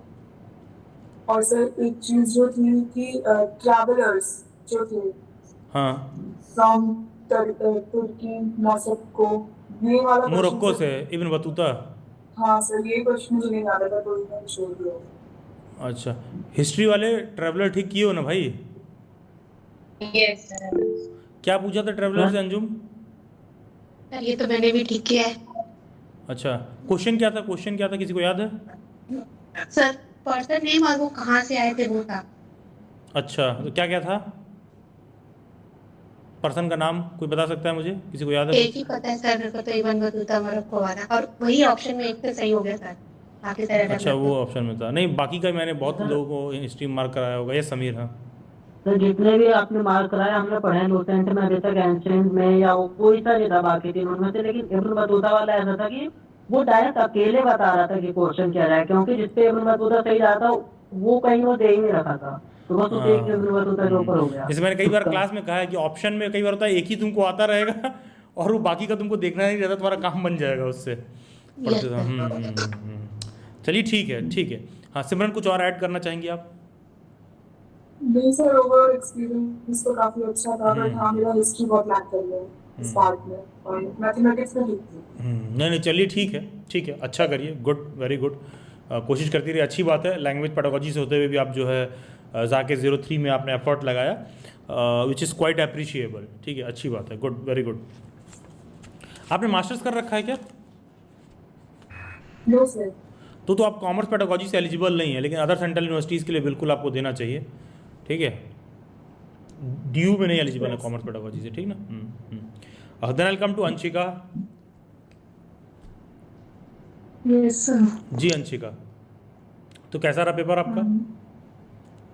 सर अच्छा था, और योगा रिलेटेड क्वेश्चंस थे, और जो अभी बुक की बात हुई वो करीम खान की एक बुक थी, ऐसा कुछ था, अबू करीम खान की ऐसा था। और ग्रेमेट एक्ट हिस्ट्री से, जो कि मैंने बाद में सर्च करा तो क्लास 12 से आ रखा था वो।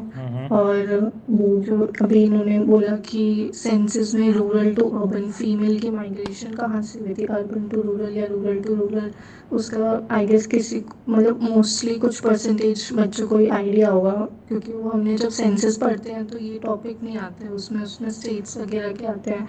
बट बाद में मैंने सर्च करा तो ये भी NCERT का दे रखा था, क्लास 12 का जियोग्राफी का। मुझे लगता है ज़्यादा हाँ माइग्रेशन चैप्टर है जियोग्राफी में, चैप्टर 4 12th क्लास में, तो मुझे लगता है ज़्यादातर वहीं से ही आते हैं NCERT से। मणिपुर का आया था कि ये यूनिवर्सल रेफरेंशियल्स कहाँ पर सबसे फर्स्ट हुआ था, ये भी पॉल साइंस का क्वेश्चन है क्लास 12 का, तो यहाँ से आए थे क्वेश्चन।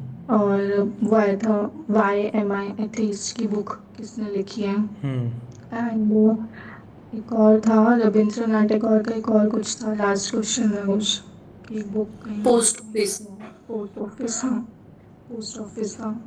और योगा से ज़्यादा दिखे, और ज़्यादा तो संस्कृत से भी थे। मतलब बीच में तो ऐसा लगा था कि संस्कृत का ही पेपर है क्या।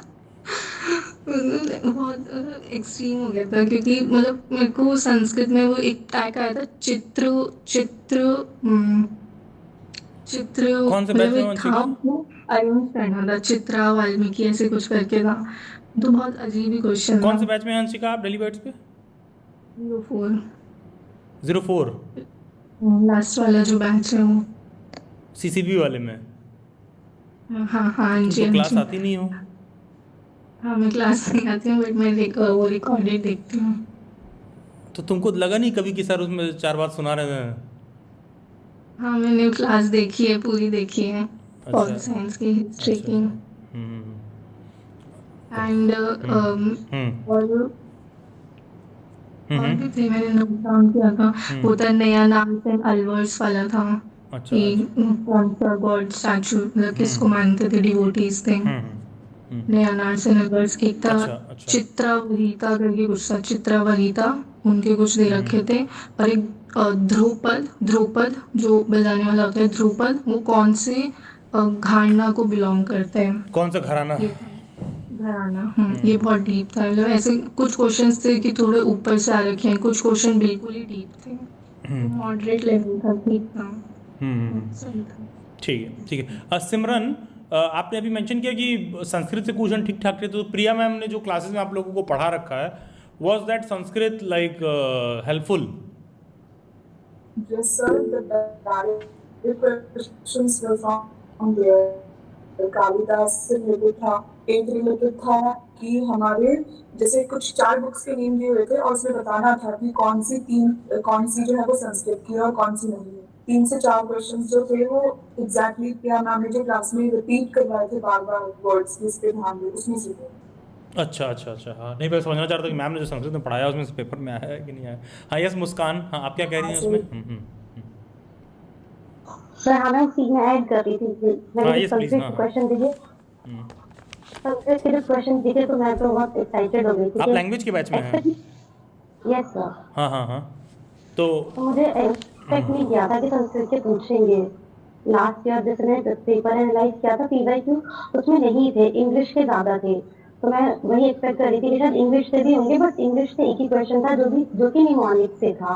हम्म अच्छा, तो सर तुम्हारे तो बल्ले संस्कृत बल्ले का, हो गए होंगे। हाँ वहाँ लैंग्वेज वालों के तो हो गए थे, बट हाँ हम लोग का ये था ना सर, थोड़ा हिस्ट्री और हमारा ज्योग्राफी, इसमें थोड़ा हाथ कमजोर रहता है, बट कर लिए थे वो, उतना डिफिकल्ट नहीं है। मेरे को थोड़ा साइंस का लगा टफ, क्योंकि मैंने उसको बिल्कुल भी प्रिपेयर नहीं किया था। तो स्कूल से जितना याद था उसके हिसाब से 4-5 क्वेश्चन कर दिए, बट सारे नहीं कर पाई थी। और मेरे जो मोस्ट डिफिकल्ट पार्ट था पेपर का, that was to keep my self calm. मैं मैं 1 घंटे पहले गई थी, आपने बोला था ना थोड़ा जल्दी जाओ, थोड़ा सेटल हो जाओ। मैंने प्रॉपरली ना उसका केबल हिला के देखा है, सीपीयू को मार के देखा है कि चल रहा है या नहीं चल रहा है, क्योंकि लगता था कि शायद बंद कर दे। और 1 घंटा मैंने यही किया है, बैठे बैठे कि खुद को काम रखना है, मैं सिर्फ एक मॉक लगा रही हूँ, ऐसे करके देखी। फिर मैंने लास्ट ईयर जब दिया ना, मैं बहुत ज्यादा एंजाइटी हो जाती है मुझे, सेटिंग होने लगती है हाथों के अंदर। और जैसे अभी किसी ने बोला था कि क्राउड इतना होता है, उसको देख के तुम डर जाते हो।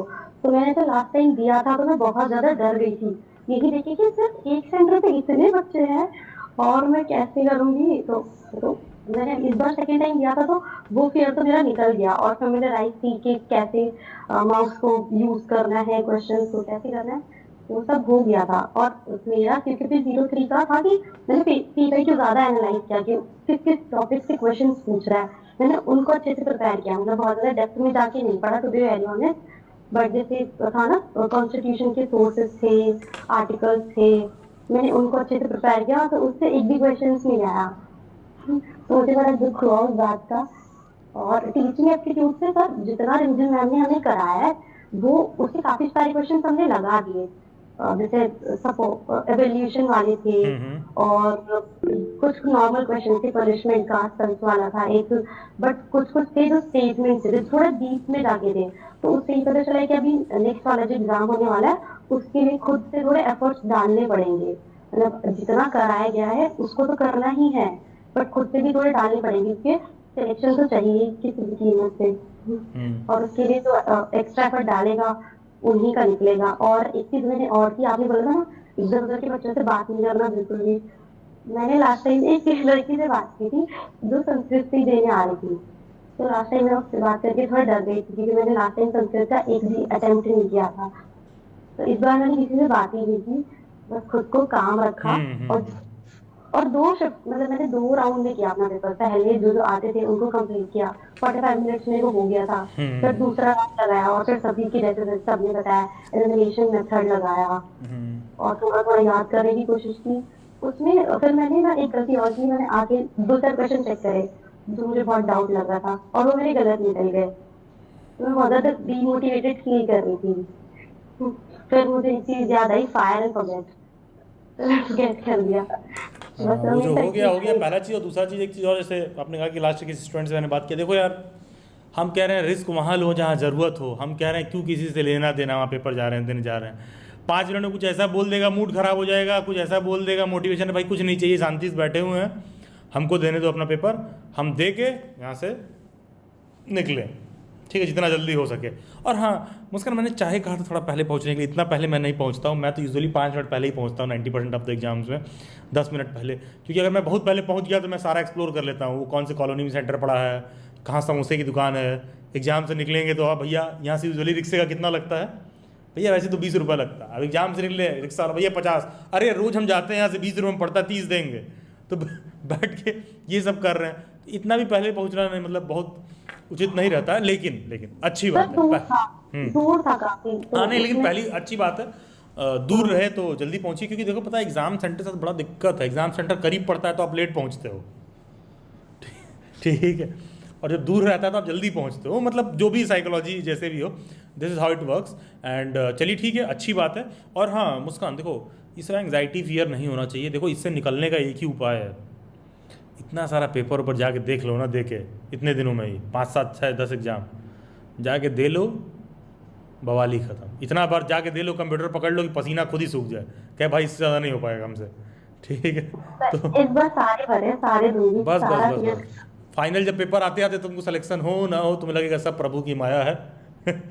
हम तो बस यहाँ निमित्त हैं किसी कार्य को करने के लिए, हुआ नहीं हुआ तो ये भी प्रभु की इच्छा थी कि देने आए हैं पेपर, ठीक है। हाँ ये समीर, आप कुछ कह रहे थे बीच में। सर मैं ये पूछ रहा था, जैसे हमारा जो एप्लीकेशन साइट है यहीं पर हमारा जब आंसर की आएगी तभी हमारे जो हमने सबमिट करा है वो भी आएगा हमें, क्या किस क्वेश्चन को आप हमने सबमिट जो करा है आपने नहीं मार्क आएगा? किया है सब आएगा, घबराओ नहीं, आएगा वो तभी आएगा। हाँ सब आएगा।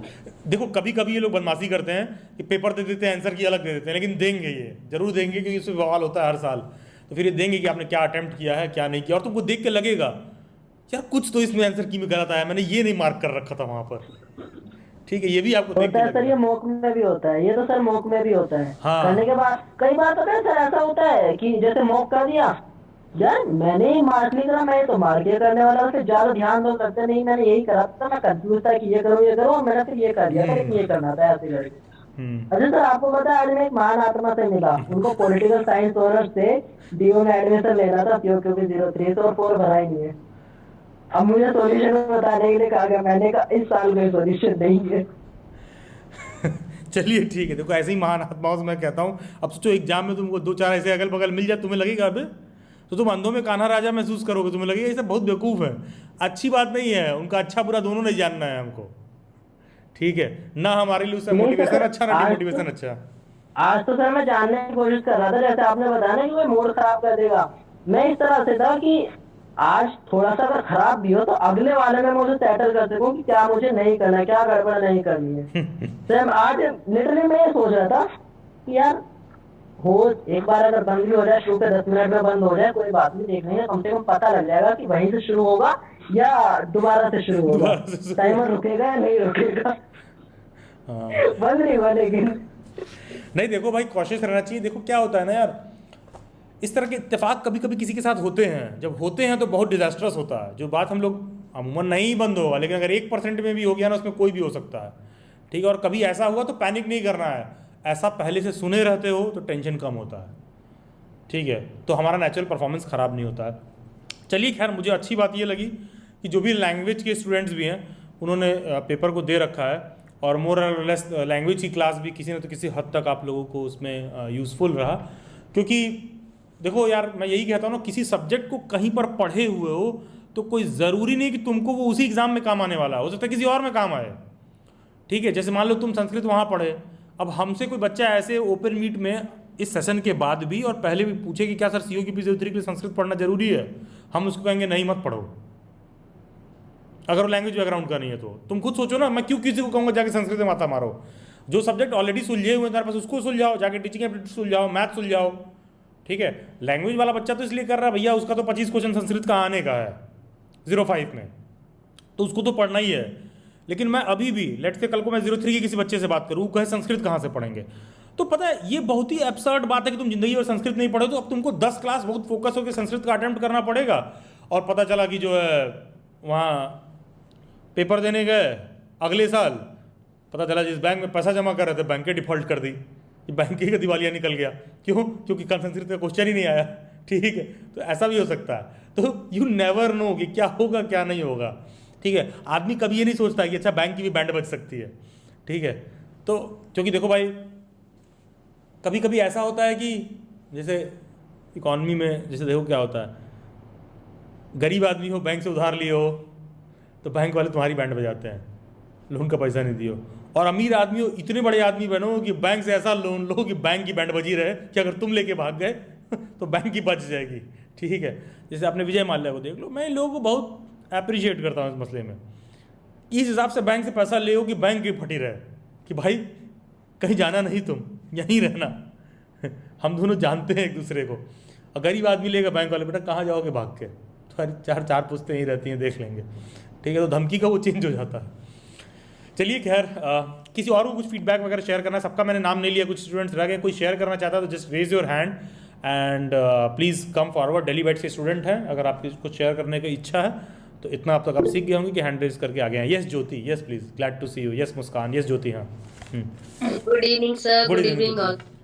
जी सर सबसे पहले तो मैं ये कहना चाहूंगी जो आपकी लास्ट टिप एंड ट्रिक्स थी बहुत काम आई। मैंने भी लिटरली मतलब मैंने मेरठ से दिया था और मेरे सेंटर पे ज्यादा बच्चे थे नहीं, 10 थे, तो मुझे ऐसा लग रहा था मैं उसमें लात मारूंगी तो कहीं कोई देख के ये ना बोले फैकल्टी की ये क्या कर रही हो। तो मैंने लिटरली बैठ के उसमें लात मार के देखी पूरा वायर खींचा कि कहीं बंद ना हो जाए। मैं भी सेम 1 घंटे पहले पहुंच गई थी। अच्छा। और मैं अगर बात करूँ सब्जेक्ट की, तो मैथ से आए थे क्वेश्चन अच्छे खासे 5-6 मतलब ज़्यादा ही थे। उसमें प्रोबेबिलिटी था और सिंपल इंटरेस्ट के थे क्वेश्चंस। और बाकी साइंस से थे, जैसे कि सेम रस्ट से था और एक तो था ये ये पी प्लांट का भी एक क्वेश्चन था, एग्जैक्टली मुझे याद नहीं आ रहा है, मतलब साइंस से थे। और सेम बहुत बुरा लग रहा है कि ज्योग्राफी और इन सब से क्वेश्चन नहीं था। हिस्ट्री से तो थे लेकिन पॉलिटी से नहीं था। मैंने बहुत मन लगा के प्रैक्टिस की थी क्योंकि ना 8-9 के बाद मैं काफी सालों बाद पढ़ रही थी और मुझे बड़ा मजा आ रहा था पढ़ने में। लिटरली मतलब आपकी क्लास में सच में मुझे ऐसा लग रहा था मैं पुराना टाइम फिर से रिकॉल हो गया था और मैंने जी तोड़ के मेहनत करी थी, लेकिन एक भी क्वेश्चन ये है सबसे बहुत बुरा लग रहा है उसको देख के। पढ़ाई में जैसे इन लोगों के लिए संस्कृत काम आया है ना, वैसे ही आपके लिए आगामी एग्जाम में वो काम आएगा। तब तुम्हें लगेगा अभी उस दिन पढ़ लिए तो ठीक था। राइट, मैंने घर में आके सबको बोला यार जिसके लिए मैंने इतनी मेहनत करी थी उसका नहीं आया। बाकी क्वेश्चंस बहुत अच्छे थे, मतलब ऐसा नहीं बोलेंगे कि बहुत टफ था, बहुत मतलब बहुत अच्छा पेपर आया था, है ना। संस्कृत के भी ठीक है, क्वेश्चन इतने ज्यादा टफ नहीं थे। मैंने नहीं पढ़ा फिर भी मैं करके आ गई, ऐसे वाला था। सेम तुलसीदास वाले 2 क्वेश्चन थे जो आपने बार बार बोला था सेम कि इसे देख लो, क्वेश्चन ऐसा आएगा कि कौन सा नहीं लिखा है। और बाकी चीजें हिस्ट्री से ठीक थे क्वेश्चन, बाकी तो ठीक था पेपर। ये क्लास एक चीज आप नोटिस करिए, जो बच्चा प्रिया मैम के साथ संस्कृत के क्लास में पढ़ा है वो आदमी भी कह रहा है कि हमने उस क्वेश्चन को किया है, और जो हिस्ट्री में पढ़ा है वो आदमी भी कह रहा है कि मैंने उस क्वेश्चन को अटेम्प्ट किया है। देखिए दोनों का अप्रोच अलग है, कहाँ हिस्ट्री कहाँ संस्कृत। सर लेकिन आपने कवर करवा दिया था वो हिस्ट्री में भी। हाँ वो बात ठीक है, वो बात ठीक है। हाँ, उस बात के लिए तो मेरे मजदूरी का पैसा दिया गया था मुझे, तो मेरे को तो करवाना ही है। ठीक है। यस सर, बुक्स के नाम थे जो मैच करना था सेम। एक था जैसे मुझे बुक्स का उसमें नहीं आता था, लेकिन मुझे एक ही आता था। सुधा मूर्ति ने वो 3000 स्टिचेस लिखी थी, क्योंकि आपने ना अभी 2 दिन पहले हमें बताया था सुधा मूर्ति का थोड़ा पढ़ लेना। उन्हें नॉमिनेट किया गया है राज्यसभा में नॉमिनेट किया गया है मेंबर। मैं बोलने वाला था कि अब हो सकता है कि आगामी पेपर में तुमको ये देखने के लिए मिल जाए। आपने बोला था शायद, तो मैंने उनके बारे में ठीक ठाक पढ़ा था, मतलब एक बार थोड़ा सा गो थ्रू कर लिया था। तो मुझे एक ही बुक याद थी 3000 स्टिचेस और वही आ गई। और जो बुक्स के नाम दिए थे मुझे सिर्फ एक ही आता था, जो कि और उसमें ऑप्शंस में यही एक ही था, तो मैंने बड़ा इजीली उसको कर दिया। तो बहुत सारी चीजें थी जो आपने ऐसी वर्बली बताई वो हमें काम आ गई, मतलब सब्जेक्ट इनसे सिलेबस से हटके कई बार बातों बातों में बहुत सारी चीजें बताई जो कि बहुत काम आई। Thank you so much for that. Pleasure Jyoti. And एक चीज़ और, देखो अपना अपना कारण होता है लोगों को जानने का। जैसे अब हम आए, हम सुधा मूर्ति को क्यों जानते हैं? हम सोचते हैं कि अच्छा वो जो ब्रिटेन का प्रधानमंत्री है ना, उनकी मदर इन लॉ। हाँ उसकी सास है ये, तो सुधा मूर्ति की बेटी जो है इस समय ब्रिटेन के प्राइम मिनिस्टर की वाइफ है। मेरे दिमाग में जानते हो क्या आता है? हमको लगता है ब्रिटिश प्राइम मिनिस्टर बहुत अमीर है, पता कि नहीं? ब्रिटेन का सबसे रिचेस्ट प्राइम मिनिस्टर है ऋषि सुनाक इस समय। क्यों अमीर है? क्योंकि उनकी वाइफ के पास, ऋषि सुनाक की वाइफ के पास इन्फोसिस का 0.93% शेयर है। तो हमको लगता है हाँ ऐसी लड़की से शादी होना चाहिए आदमी का कि जिसके पास 0.93% शेयर हो और उससे जो है अमीर हो। तब उसके बाद हमको समझ में आया, अच्छा इनकी माता जी सुधा मूर्ति हैं, ये इन्फोसिस के फाउंडर नारायण मूर्ति हैं। तो मेरी स्टोरी वहाँ से कनेक्ट होती है, ठीक है? क्योंकि जब मैंने पहली बार पढ़ा कि he is the richest prime minister, तो हमको लगा कि अबे ऐसा कैसे हो सकता है कि ब्रिटेन में जो है और कोई नहीं। तो हम बाद में देखेंगे अरे वाइफ जो है इन्फोसिस का 0.93% शेयर रखती है, सिर्फ इतना कम, और उसकी वैल्यूएशन इतनी ज़्यादा है कि is the richest British PM. तो चलिए खैर, देखो यही सब थोड़ा थोड़ा चीज़ होता है जब आदमी चेक करता है, क्रॉस चेक करता है फैक्ट्स, तो आपको एग्जाम में देखने के लिए मिलता है। एंड यस मुस्कान, आप भी कुछ ऐड कर रही थी, कुछ और ऐड कर रही हैं प्रिया? सॉरी ज्योति। हाँ नहीं सर, इतना ही। ओके बाकी सर बस आई वांट टू से थैंक यू कि आपने बातों बातों में भी हमारी बहुत सारी सॉल्यूशन दे दी क्वेश्चंस के। नहीं pleasure, always a pleasure Jyoti. Yes Muskan, आप कुछ कह रही थी? सर एक तो चीज मैं ये कह रही थी कि लास्ट ईयर जब मैंने लैंग्वेज का पेपर दिया था ना, उसमें बहुत बार ऐसा था कि एक दो के आंसर पता है कि हाँ 2 मैचिंग पता है ये करेक्ट है, बट 2-3 ऑप्शन में वो 2 मैचिंग सेम है, तो उसमें एलिमिनेट करना बहुत डिफिकल्ट होता था। लेकिन 603 का जो पेपर था ना, उसमें सिर्फ एक भी पता है तो भी सही जा रहा है, काम बन जा रहा था, लेवल पे डिपेंड करता है पेपर के। हाँ और एक चीज मैं सर ये बोल रही थी, मुझे नहीं पता मैं सीयूटी बीएड के बैच 1 से कैसे रिमूव हो गई हूँ। मतलब मैं लैंग्वेज वाले बैच में हूँ, बट जो हमारा एक कॉमन बैच ग्रुप बनाया था ना आपने टेलीग्राम पर, आपके बैच का? सर लैंग्वेज वाले में मैं हूँ, लेकिन एक जो बैच 1 का था ना कॉमन, जिसमें पॉलिटिकल वाले बच्चे भी थे, लैंग्वेज वाले। अच्छा ठीक है, बोल दीजिएगा व्हाट्सएप हैंडलर को। हो सकता है कभी आपने एग्जिट दबा दिया हो या दब गया हो तो बाहर हो जाते हैं बच्चे कई बार उसमें से, क्योंकि आप अपने बैच से बाहर नहीं है, आप कॉमन वाले ग्रुप से बाहर हैं।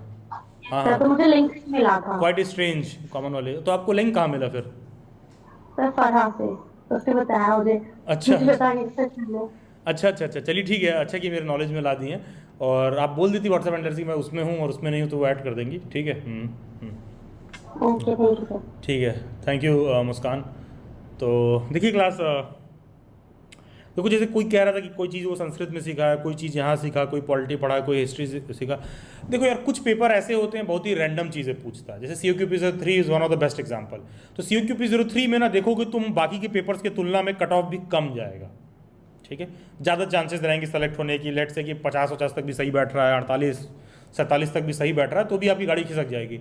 मुद्दा ये नहीं है, मुद्दा ये है कि तुम देखो कोई बच्चा उसी बात को संस्कृत में सीख रहा है, कोई बच्चा उसी बात को हिस्ट्री में सीख रहा है, और वही पेपर तुम पढ़ करके तुमको खुद नहीं पता है कि वो जो संस्कृत में लैंग्वेज की क्लास में पढ़ा हूँ ये 03 में काम आने वाला है। लैंग्वेज का बच्चा तो सोच भी नहीं रहा कि हम कुछ ऐसा पढ़ के जा रहे हैं जो 03 में बहुत ज़्यादा काम आएगा, ठीक है? और मैं आपको ओपनली कह रहा हूँ कि अभी भी मेरे से कोई पूछेगा 03 का कोई नया बच्चा सर संस्कृत पढ़े, हम कहेंगे नहीं, जाके मैथ पढ़ो यार, रीजनिंग पढ़ो ना यार, जो सीधा सीधा दिख रहा है कि जो तुम कर सकते हो।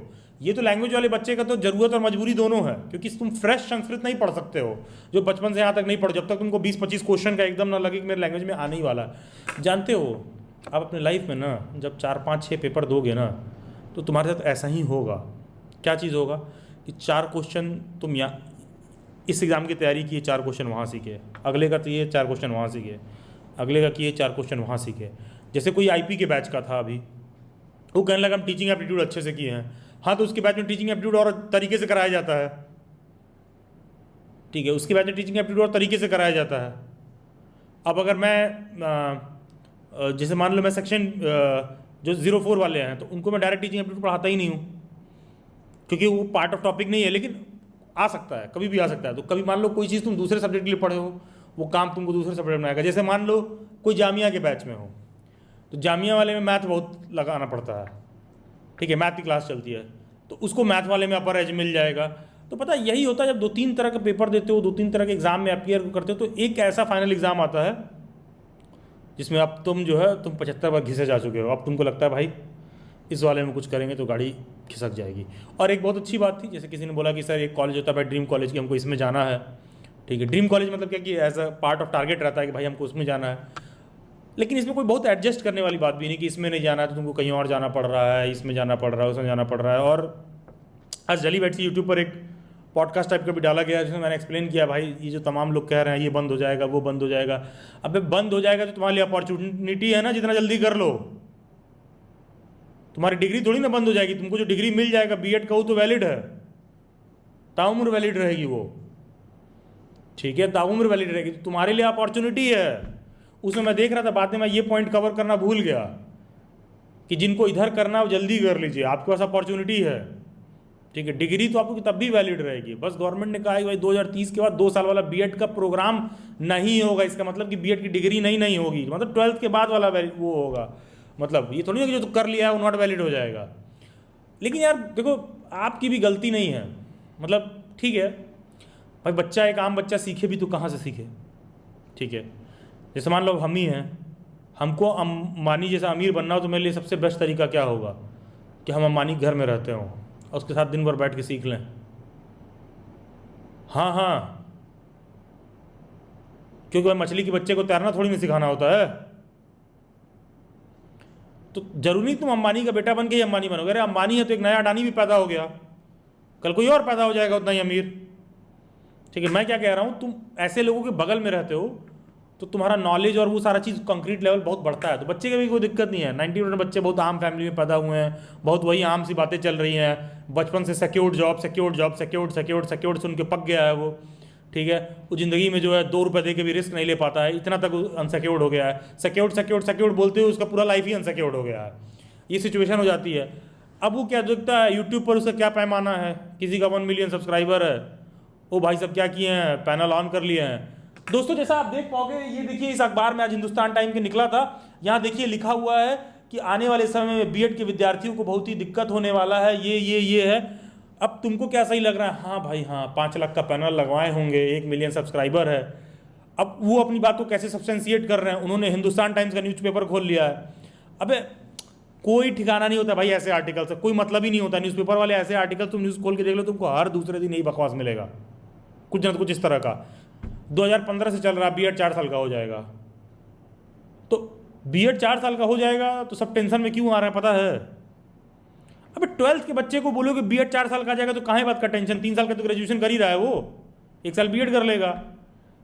चिंता का विषय कब है, जब ग्रेजुएशन वाले को लगे कि अबे 4 साल का बीएड। यही कर करके तमाम ऐसे लोग तो भाई मिलियन पहुंचे हैं कि ऐसा प्रतीत कराया जाए तुमको थंबनेल दिखा के कि ऐसे तुम ग्रेजुएशन की और 4 साल का हो जाएगा।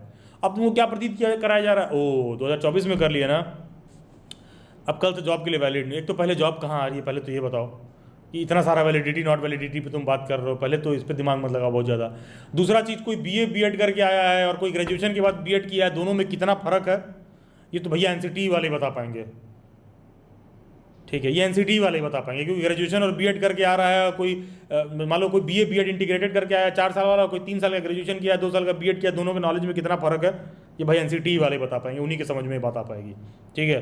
तो बात को ऐसे प्रतीत कराया जा रहा है, पीजी किए हुए हैं और उनको समझाया जा रहा है कि 4 साल का करना पड़ेगा, ये हो जाएगा वो हो जाएगा। और अंत में दोस्तों ये हमारा अगला बैच, प्रथम बैच शुरू होने वाला है, अर्जुन बैच शुरू होने वाला है, अभ्योदय बैच शुरू होने वाला है, गांडीव बैच शुरू होने वाला है, ठीक है, इसमें आ जाइएगा।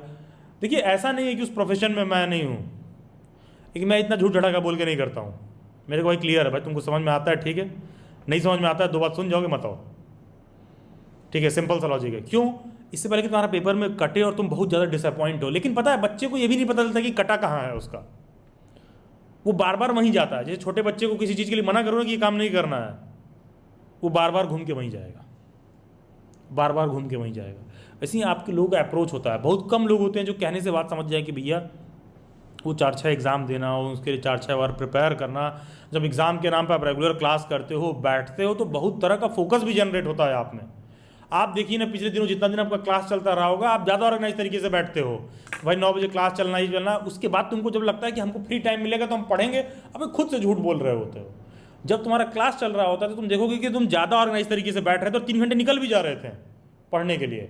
जब बैच कंप्लीट हो जाता है तुम देखोगे धीरे धीरे पहले दिन तुमको 3 घंटे की जगह 2.5 घंटे अवेलेबल, 1 घंटा 55 मिनट, एक दिन किसी का बर्थडे पार्टी आ जाएगा, एक दिन कोई फ़ोन कर देगा 1 घंटा 30 मिनट, फिर अगले दिन लगेगा हाँ तो कल ही कौन सा बहुत उखाड़ लिया था हमने, आज 10 मिनट और सही, ठीक है, ये वाली फीलिंग आने लगती है। तो ये चीज़ मतलब नहीं होना चाहिए, मतलब यार तुम, और क्या होता है कि जब देखोगे कि जब उस तरह का प्रेशर रहता है, जब बैक टू बैक चलता रहता है, बैक टू बैक आदमी बोलते रहता है, तभी बहुत सा कार्य दबाव में भी होता है, ठीक है, उसी बहाने सीखते हो, उसी में थोड़ा समय निकालते हो, पढ़ते हो, मतलब तरीका तो वही है यार किसी काम को करने का। और भाई दूर के ढोल सुहाने होते हैं, हमेशा the grass is greener on other side. आपको हमेशा लगेगा कि वो ज़्यादा आसान है, वो ऐसे कर लो, वो वैसे कर लो, ठीक है। आप बिलीव नहीं करोगे, मेरे को ना मैं बहुत डेस्परेटली मैं आई एम लुकिंग फॉर छुट्टी, ठीक है, कि हमको जो है 2 से 3 दिन का छुट्टी मिल जाए, सच बता रहा हूँ, I am desperately looking for it, ठीक है। लेकिन अभी मेरा जो है आईपी के बैच में जनरल अवेयरनेस से सिलेबस नहीं कंप्लीट है, तो आई एम इनटू इट कि नहीं अब उसको कल परसों जल्दी से शुरू करके भाई मुझे तो पूरा कराना ही है एकदम ढंग से, तो एक चीज़ इतना सिखाना है, कराना पड़ेगा, तब तो again I will be into something next. तो हमको लग रहा था यार इधर मुझे 1-2 दिन मिलेगा, और वो भी नहीं मिल पाया। जैसे देखिए आज आप लोगों से बात कर रहे हैं, टेक्निकली हो सकता था मैं जाके आईपी वाले को क्लास लेता, लेकिन मुझे लगा नहीं आज 03 वाले बच्चों से बात कर लेते हैं, अभी आईपी के पेपर में काफ़ी समय है। लेकिन मेरा कहने का सेंस क्या है यहाँ पर, क्योंकि भाई यार मैं भी एक ही चेयर पर बैठता हूँ 8 घंटे 10 घंटे, ठीक है, मेरे बॉडी में ब्लड को ही पता है कि ऐसे निकलना है, ऐसे, फिर घुटने से ऐसे ऊपर उठ जाना क्योंकि चेयर पर बैठा होगा, फिर ऐसे ऊपर की तरफ जाना है, सीधा नहीं, ठीक है। तो मेरे जो पैर हैं उनको ही पता रहता है एट टाइम्स कि जो है, और मैं नॉर्मल किसी 17-18 साल वाले से मिलता हूँ ना, वो सब और थकेले टाइप के होते हैं भाई, उनको कुछ करने का ज़्यादा मोटिवेशन। उनके साथ दिक्कत क्या है, आधी से ऊपर चीज़ें उनको प्लेटर पे मिल गई हैं, बुद्धि पर उन्होंने कभी जोर नहीं दिया, क्योंकि जब भी कोई समस्या फंसता है गूगल कर लेते हैं सब। तो अब गूगल करने का डिसएडवांटेज क्या है कि बुद्धि पर जोर नहीं पड़ता है। जैसे अभी किसी ने जॉब का रिज्यूमे का सीवी भेजा है, सीवी देखते ही हमने कही तो चैट जीपीटी से बना हुआ है, जैसे ही मैं देखा, अगर भाई उसको तो लिंक ही नहीं भेजना है जॉब इंटरव्यू के लिए, लेकिन अगर मैं देख पाता ना, सामने रहता, तो मैं 10 गाली देकर भगा था, लिटरली बता रहा हूँ। देखते ही मेरे को पता था चैट जीपीटी से वो है, क्योंकि कॉपी करने वालों का अकल इतना कम काम करता है, क्योंकि जब तुम मेल में सेंड किए होगे उसको फाइल का नाम नहीं शो कर रहा होगा। हमको मेल आया, हमको फाइल का नाम शो कर रहा था, कि फाइल का नाम ही चैट जीपीटी के नाम से शुरू हो रहा है, वो उस तरह की फाइल चैट। हमने कहा भाई इतने गधे कैसे हो सकते हो यार, अरे मेरे पास आओ, मैं तुम्हें बताता हूँ 10 तरीके कैसे नकल करते हैं, कहाँ कहाँ फर्रे रख के ले जा सकते हो, कैसे चिट बनाना है, कैसे चिट का इंडेक्स बनाना है, कहाँ कहाँ लिख सकते हो।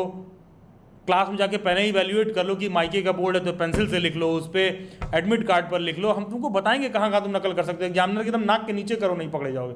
लेकिन प्लीज़ यार ऐसा मत करो यार, लिख के भेज रहे हो सीधे, मतलब देखते ही रिजेक्ट कर देना है, बात भी क्या करूँ तुमसे। भाई जिस आदमी को अपना ये काम नहीं करने आता है उसको हम कैसे भेज सकते हैं डेली वाइट से पढ़ाने के लिए, क्योंकि ये तो स्कूल में हो सकता है आपके साथ ना, कि टीचर को चाहे आए ना आए, वो बैठ के टाइम काट रहे हैं, बच्चे टाइम काट रहे हैं। हमको तो ऐसा आदमी चाहिए भाई 10 लेक्चर ले रहा है पूरे मोटिवेशन के साथ, कम समय में ज़्यादा से ज़्यादा बच्चे को डिलीवर करके समझा सके, इस हिसाब से समझा सके जिसने कभी नहीं सीखा हुआ उसका भी थोड़ा उसमें इंटरेस्ट जागे।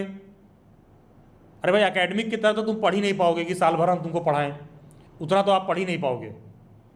जिससे बहुत सारे कई महान आत्माएं और आती हैं, सर 2025 का बैच कब से शुरू होगा? हमने कहा too early to comment. Sir पूरा साल भर चलता है? अबे बीएड की तैयारी के लिए पूरा साल भर चलता है, इतना क्यों पढ़ना है भाई, इतना तो हमको पढ़ाना ही नहीं है। हमने कहा पूरा साल भर का फी आप अफोर्ड नहीं कर पाएंगे। हमने कहा कितना? हमने कहा 60,000 रुपये। साल भर पढ़ाएंगे तो नहीं लेंगे तुमसे। इमेजिन करो रोज हम 3 घंटे आ रहे हैं साल भर तक, और टीम में बाकी के 3-3, 4-4 फैकल्टी सबको मैं लगा हुआ हूँ। मतलब how can you be so illogical? At least एक बार देख लो यार क्या पूछ रहा है, एटलीस्ट एक बार सर्च कर लीजिए। एंड पता है जो जितने इंक्लूडिंग यू पीपल, आप भी अच्छे खासे 70% क्लास यहाँ पर जेंजी ही होगी। प्लीज़ यार your situation is getting vulnerable, please बचिए इस चीज़ से, प्लीज़ बहुत ज़रूरी है बचना, क्योंकि आपको ये बहुत बड़ी गलतफहमी हो गई। जिसको भी ऐसा डाउट हो वो आके मेरे से मुकाबला कर सकता है। तुमको लग रहा है कि तुमको मतलब ज़्यादा समझ में आ रहा है, ज़्यादा तुमको टेक्नोलॉजी समझ में आ रही है, ज़्यादा तुमको कम समझ में आ रहा है, जब तुमको लगे मोस्ट वेलकम, कभी मेरे ऑफिस में आके 2 दिन बैठ के देख लेना। तुमको एहसास हो जाएगा कि तुमको कितना आता है, मेरे को कितना आता है। ठीक है, जिस चीज़ पे आप हाथ लगाओगे मैं जुबान से अरे ये ऐसे कर लो, हो जाएगा। ठीक है, क्यों वो चीज़? क्योंकि भाई it's about learning, it is in your mind. कि बहुत ऐसे बच्चे आते हैं, सर आई एम 20 और सर मेरे को ये करना है, ऐसी वैसी बातें करेंगे जैसे सारा जमाना एकदम उखाड़ देंगे। ये बैठे हुए हैं, इन्हीं के लिए दुनिया वेट कर रही है कि कब जो है ये भाई साहब जो है प्रकट होंगे। ठीक है, बाकी की दुनिया तो पैदा हुई है, ये साहब ज़्यादा प्रकट होंगे और आएंगे और ऐसा बदलाव ला देंगे कि क्या कर देंगे, वो कर देंगे। और बाद में 22 साल के होंगे, सर पहले मैं सोच रहा था ना कि एक गवर्नमेंट जॉब की तैयारी कर लेता हूँ, एक बार गवर्नमेंट जॉब में हो जाएगा, जब सिक्योर्ड हो जाएंगे, थोड़ा दो पैसा आ जाएगा, फिर मैं एक बिजनेस शुरू करूँगा। अच्छे खासे यंगस्टर्स का प्लान यही रहता है कि एक बार हम किसी तरह कोई सा भी एक गवर्नमेंट जॉब में हो जाए, घर वालों को साबित कर दें, चाहे ग्रुप डी का ही क्यों ना हो जाए, उसके बाद मैं कोई बिजनेस शुरू करूँगा। अरे भाई, व्यापार तो पहला शब्द ही रिस्क से शुरू होता है, रिस्क टेकिंग कैपेसिटी से होता है। तो जो आदमी इतना सिक्योर्ड बैटिंग करेगा वो कैसे हो सकता है यार? ठीक है, जो आदमी इतना सिक्योर्ड बैटिंग करेगा वो कैसे हो सकता है? तो यार देखो, मतलब जो बेसिक फार्मूला है वहाँ पर वही कैंडिडेट का मिसिंग है। ठीक है, आपको वो चीज़ करना, उसमें कंटिन्यूस रिस्क है। और हाँ, रिस्क नहीं होता है, calculated risk. Indian education system के साथ एक बहुत बड़ी प्रॉब्लम क्या है कि यूथ को ये नहीं समझाया जाता है, या फिर इस यूथ को इस बात की समझ रही है कि यूथ मतलब इतना कॉन्फिडेंट नहीं रह पाता है कि हम इस हिसाब से स्किल सीख लें कि हम continuously in demand and for job रहें, ताकि वो जो जॉब सिक्योरिटी वाला क्वेश्चन है वो आपके सामने ना रहे। और कंटिन्यूसली जो आपके पास स्किल रहता है और वो सारा कुछ रहता है, तो मैंने महसूस किया है कि कहीं ना तो कहीं मोर और लेस आप ज़्यादा बेहतर मतलब कर पाते हो। I will just show you the resume. रुक जाओ,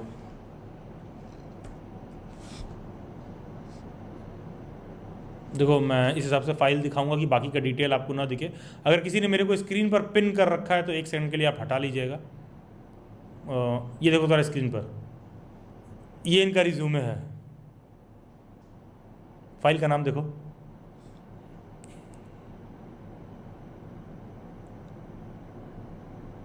कम से कम ऐसा फाइल का नाम मत रखो कि हमको पता चले कि रिज्यूमे तुम कॉपी करके ले आओ। और पता है ये हैंडलर को भेजने वाले थे। अब भाई मैं तो डेली बाइट्स का मेल खोलूंगा ही, तो यूजुअली मैं मेल खोल के पढ़ता नहीं हूँ, लेकिन कोई जॉब का रिज्यूमे भेजा था तो जरूर एक बार देखता हूँ कि क्या किया हुआ है आदमी। ठीक है, क्या भेजा हुआ है। तो अब हम लोग का है कि अब सिखाने वाला काम मैंने छोड़ दिया है। जिसको आता है वो आए, नहीं आता है तो भाई देख लीजिए अपना जो भी करना है। तो मतलब अब आपको बताना है कि लोग क्या किस तरह का ब्लंडर करते हैं। पता है क्यों? They are not serious about it, क्योंकि उनको बचपन से ही बताया गया है कि B.Ed किए हुए, तो उनके दिमाग में चल रहा है कि उनका जॉब तब परमानेंट होगा जब वो किसी स्कूल में जाएंगे। उन्हें पता नहीं है कि किसी भी स्कूल के फैकल्टी को 2 मिनट में तोड़ लूँगा। ठीक है, जितनी भी उसको सैलरी मिलती होगी 2 मिनट में तोड़ दूंगा। लेकिन हमको पता है कि स्कूल के फैकल्टीज आधे से ऊपर ऐसे ही थकेले टाइप के होते हैं, जब पहुँचते हैं तो वहाँ से तो उठाना ही नहीं है। ठीक है ना, तो बहुत पहले एक बार मैंने कर दिया था, और दिल्ली के जो बहुत नामी रेपुटेड स्कूल है ना, वहीं के फैकल्टीज से मैंने सीधा बात किया था कि ऐसा है कि आप कहाँ वहाँ फंसे हुए हैं, आ जाइए हमारे यहाँ। ठीक है, लेकिन पता है क्या है, उनको लगता है कि अच्छा ये किस तरह का काम है, ऑनलाइन मोड है और ये सारा कुछ है। 10 साल पहले जब व्हाट्सएप को देखे थे तो उनको लग रहा था कि अच्छा कुछ और ऐसा आ जाएगा। 10 साल से चल रहा है और नया नया उसमें ऐड होते जा रहा है। ठीक है, अब 2 घंटे के लिए भी व्हाट्सएप डाउन हो जाए ना तो न्यूज़ पर आ जाने लगता है कि इंस्टाग्राम व्हाट्सएप डाउन चल रहा है। आप उसके पावर को अंडर एस्टिमेट कर रहे हो। ठीक, सिर्फ इसलिए क्योंकि उसको कॉन्फिडेंस नहीं है, वो सीरियस नहीं है उस चीज़ के लिए कि अच्छा हम किसी ऑर्गेनाइजेशन में भेज भी रहे हैं तो हमको ढंग से भेजना है। तुम्हें एहसास नहीं है कि तुमको इंटरव्यू के लिए भी क्या तुमको हो गया तो पहले दिन में बाहर निकलता, निकलो जरा यहाँ से भाई, दूर रहिए एकदम। क्योंकि पता है इस तरह के बच्चों को अगर आप ले लेते हैं अपने पास ना, तो ये आपके लिए बहुत डिमोटिवेशन का कार्य करते हैं। तुम उसके पीछे निगेटिवली ड्रेन होते हो, बेवजह निगेटिवली ड्रेन होते हो आप। ठीक है, तो ये चीज़ होता है कि जब आप ठीक से सीखे रहते हो। आप कोई एक चीज़ एग्जांपल भी दें, एकदम बहुत प्रैक्टिकल सा एग्जांपल दें।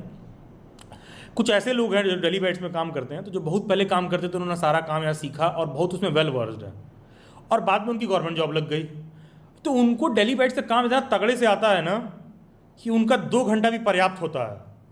तो जितना में कोई नया फ्रेशर 8 आवर और 10 आवर के जॉब में सैलरी एक्सपेक्ट करता है, उतना उनको 2 आवर काम करने के लिए मिलता है यहाँ पर, क्योंकि उनके जो 2 आवर की वैल्यू है ना, उसके वो 8 आवर से ज़्यादा प्रोड्यूस करके देते हैं।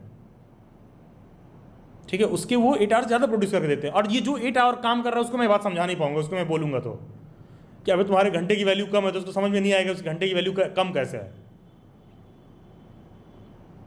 ठीक है, उसको ये बात समझ में नहीं आएगा कि ये कैसे उसे घंटे की वैल्यू। जैसे अगर मैं आधा घंटा समय दूँ कहीं पर, तो मैं फ्री में नहीं बैठ सकता हूँ आधा घंटा। मैं फ्री में आधा घंटा बैठ गया मतलब उससे ज़्यादा मैंने नुकसान करा दिया अपना। ठीक है, इस बात को आप समझिए, क्योंकि अगर आप गवर्नमेंट सेक्टर में नहीं हो तो हमेशा आपको एक चीज़ अपने लाइफ में इवैल्यूएट करना चाहिए, what is value of your 1 hour, what is the price of your 1 hour. तुमको अपने 1 घंटे के काम के लिए कितना तुम रुपया एक्सपेक्ट करते हो अपने लाइफ में। अब ये नहीं है कि सर 1 घंटे का हम तो 50,000 एक्सपेक्ट करते हैं। मतलब शकल सूरत सीरत औकात हर चीज़ देखना होता, थोड़ा सा इवैल्यूएट करने को कह रहा हूँ खुद को। ठीक है, कि मान लो कहीं ट्यूशन ही पढ़ाते थे और तुम घंटे का, देखो दिल्ली वगैरह में घंटे का भी 500 मिलता है, आपको पता होना चाहिए। बहुत से ऐसी जगह होते हैं जहाँ आवरली बेसिस पढ़ाते हैं, तो आप अपने 1 आवर को कितने रुपए में इवैल्यूएट करते हो। ठीक है, जैसे कि मान लो जो तुमको सुन के बुरा लगेगा, मान लो तुम 15,000 रुपये कमाते हो, तो यानी कि पर डे के हिसाब से तुम्हारा 500 रुपये हुआ। और अगर तुम 8 आवर के जॉब में हो तो एक तरह से तुम दहाड़ी के मजदूर हो। वो बिना कुछ खर्चा किए और मेहनत की भी उतना ही कमा रहा है, वो तो फिजिकल मेहनत कर रहा है। अब तुमको चाहे लगे अरे सर वो फिजिकल मेहनत कर रहा है, अरे he is used to physical मेहनत भाई। वो 60 साल पर भी उतना ही मेहनत कर पा रहा है फिजिकल, तुम 20 पे भी नहीं कर पा रहे हो। उसका शरीर उसी तरह बन गया, उसको भी 500 मिल रहा है। तो ये आपको देखना होगा कि आपका आवरली वैल्यू ज़्यादा हो। ठीक है, और ये आवरली वैल्यू कैसे डिसाइड होता है? आपके स्किल से। जब तुम बैठ रहे हो आधा घंटा, तो तुम अपने आवर का रेट नहीं बढ़ाओगे कि तुम बोले, तुमने कहा कि 500 की जगह मेरे आवर का वैल्यू है 2,000 रुपये। नहीं भाई, तुम्हारा नॉलेज इस हिसाब से है कि तुम उस आवर में उतना काम कर देते हो जितना जो है वो दिन भर में 2 दिन में कर रहा है 2,000 रुपये लायक काम, तो आप 1 घंटे में उतना कर देते हो। ठीक है, तो किसी भी जो प्राइवेट सेक्टर वाले होते हैं ना, उनको आवरली का वैल्यू समझ में आना चाहिए कि कितना आपको होता है। जब आप उस तरह से सेल्फ इवैल्यूएट करते हो अपने आप का आवर के बेसिस पर ना, तो आपको लिटरली समझ में आता है जब तुम अपना टाइम वेस्ट करते हो इधर उधर, तो तुमको वैल्यू समझ में आने लगती है कि भाई टाइम वेस्ट हो रहा है। ठीक है, और जब आप सिर्फ उस माइंडसेट से चलते हो तो आप छुट्टी पर जाते हो। ठीक है, और जब कुछ बेहतर और बड़ा करने की कोशिश करते हो तो हॉलीडे पर जाते हो, फिर छुट्टी नहीं चाहिए रहता रोज़ रोज़ तुम्हें लगता है काम में मज़ा आ रहा है, एक ही दिन निकलेंगे 4 दिन के लिए छुट्टी पर, हॉलीडे पर जाते हो फिर। ठीक है, कि ये नहीं कि छुट्टी लिए क्या कर रहे हैं, अरे आज ऑफिस का छुट्टी है तो बैठ के वेलागिरी कर रहे हैं, टीवी पर चैनल चेंज कर रहे हैं, क्या आ रहा है नहीं आ रहा है, क्या चल रहा है। ठीक है, कज़न की शादी हुई थी उसका क्लिप देख रहे हैं, बैठे हुए हैं वो भी टीवी पर, ये सब बैठ के कर रहे हैं, क्योंकि घंटे का कुछ वैल्यू है नहीं, उनको पता है महीने के अंदर उतना ही आना है, आवर से कुछ इंक्रीज़ नहीं हो रहा है। तो जब भी आप प्राइवेट सेक्टर में जाते हो ना, वो आवर वाला टर्म आपको समझ में आना चाहिए, how it is exactly working. ठीक है, हाँ यस ज्योति सिंह बताइए जी।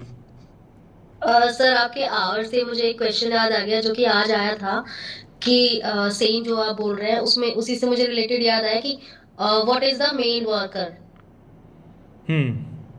तो ये वाला क्वेश्चन मुझे अभी याद आया कि आप सही बोल रहे हैं कि आवर्स और ये सब बहुत मैटर करता है। हाँ, क्योंकि आने वाले समय में हमारी इकोनॉमी ग्लोबलाइज हो रही है, चेंज हो रही है ना, तो तुम्हें पता होना चाहिए कि हमको इकोनॉमी के साथ चेंज करना है चीज़ों को। राइट।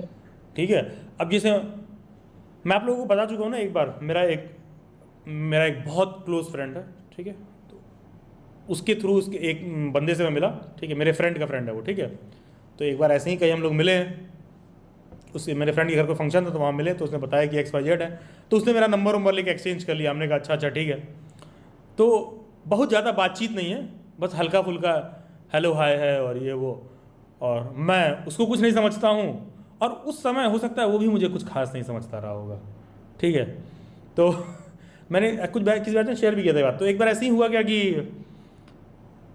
कभी कभी टाइम मिल जाता है, व्हाट्सएप पे मैंने स्टेटस डाल दिया था, तो मैंने अपने फ्रेंड के साथ फोटो डाला था कि हैविंग ब्रेकफास्ट विद हिम, और लखनऊ में एक हयात रेजेंसी है, तो मैं हयात में गया होता उस दिन। वो इंडियन क्रिकेट टीम अगर आती है तो वहीं पर स्टे करती है, जो एकाना स्टेडियम है जहाँ पर मैच वैच होता है, तो वहीं पर थोड़ा पास में पड़ता है, तो इंडियन क्रिकेट टीम वहीं स्टे करती है। तो हमको क्या लिखता है, never seen a teacher having breakfast at Hyatt, वो हमको ये लिख के भेजता है। मैंने क्या लिख दिया, ब्रेकिंग द स्टीरियोटाइप।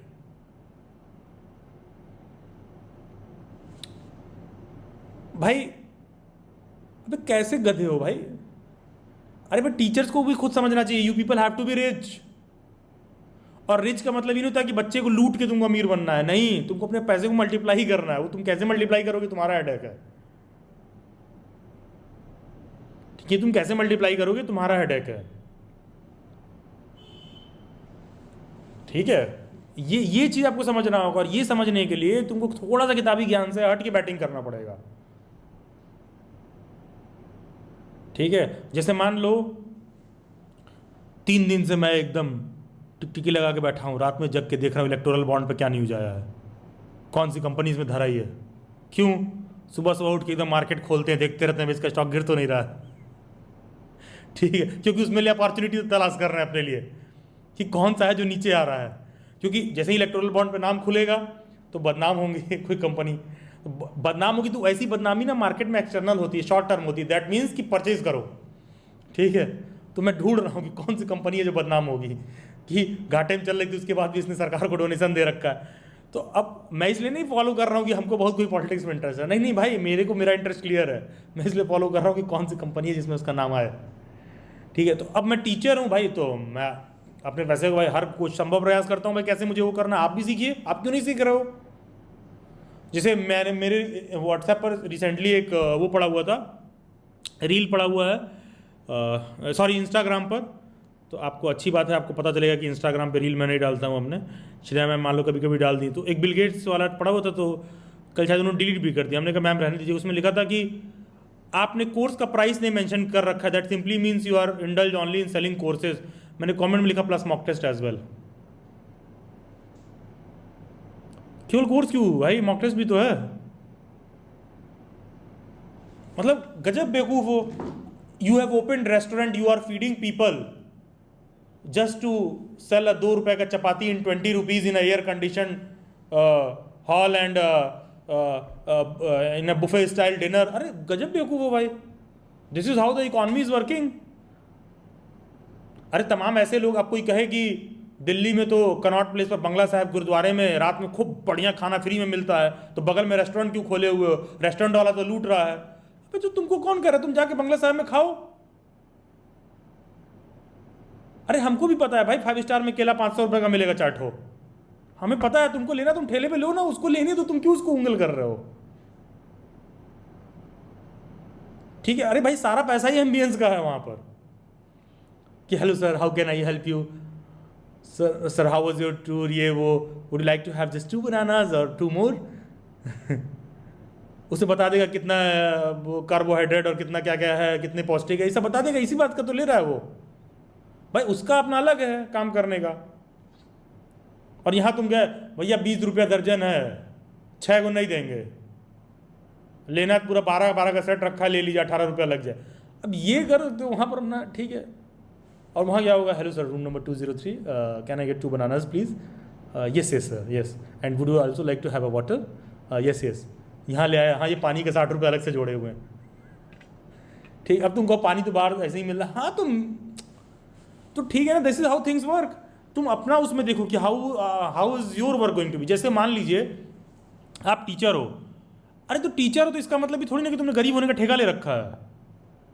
अरे तुम टीचर हो ना, तुम बच्चे को पढ़ाने जाओ पूरे शिद्दत के साथ, और जो बन पड़े, ठीक है, पसीना नहीं, जरूरत पड़े तो खून बहाने की तो भी बहा के पूरा उसको पढ़ाओ, जितना तुमको एफर्ट लगे, जितना सिखा सकते हो, जितना करा सकते हो, स्टिपुलेटेड टाइम ड्यूरेशन में पूरा कराओ,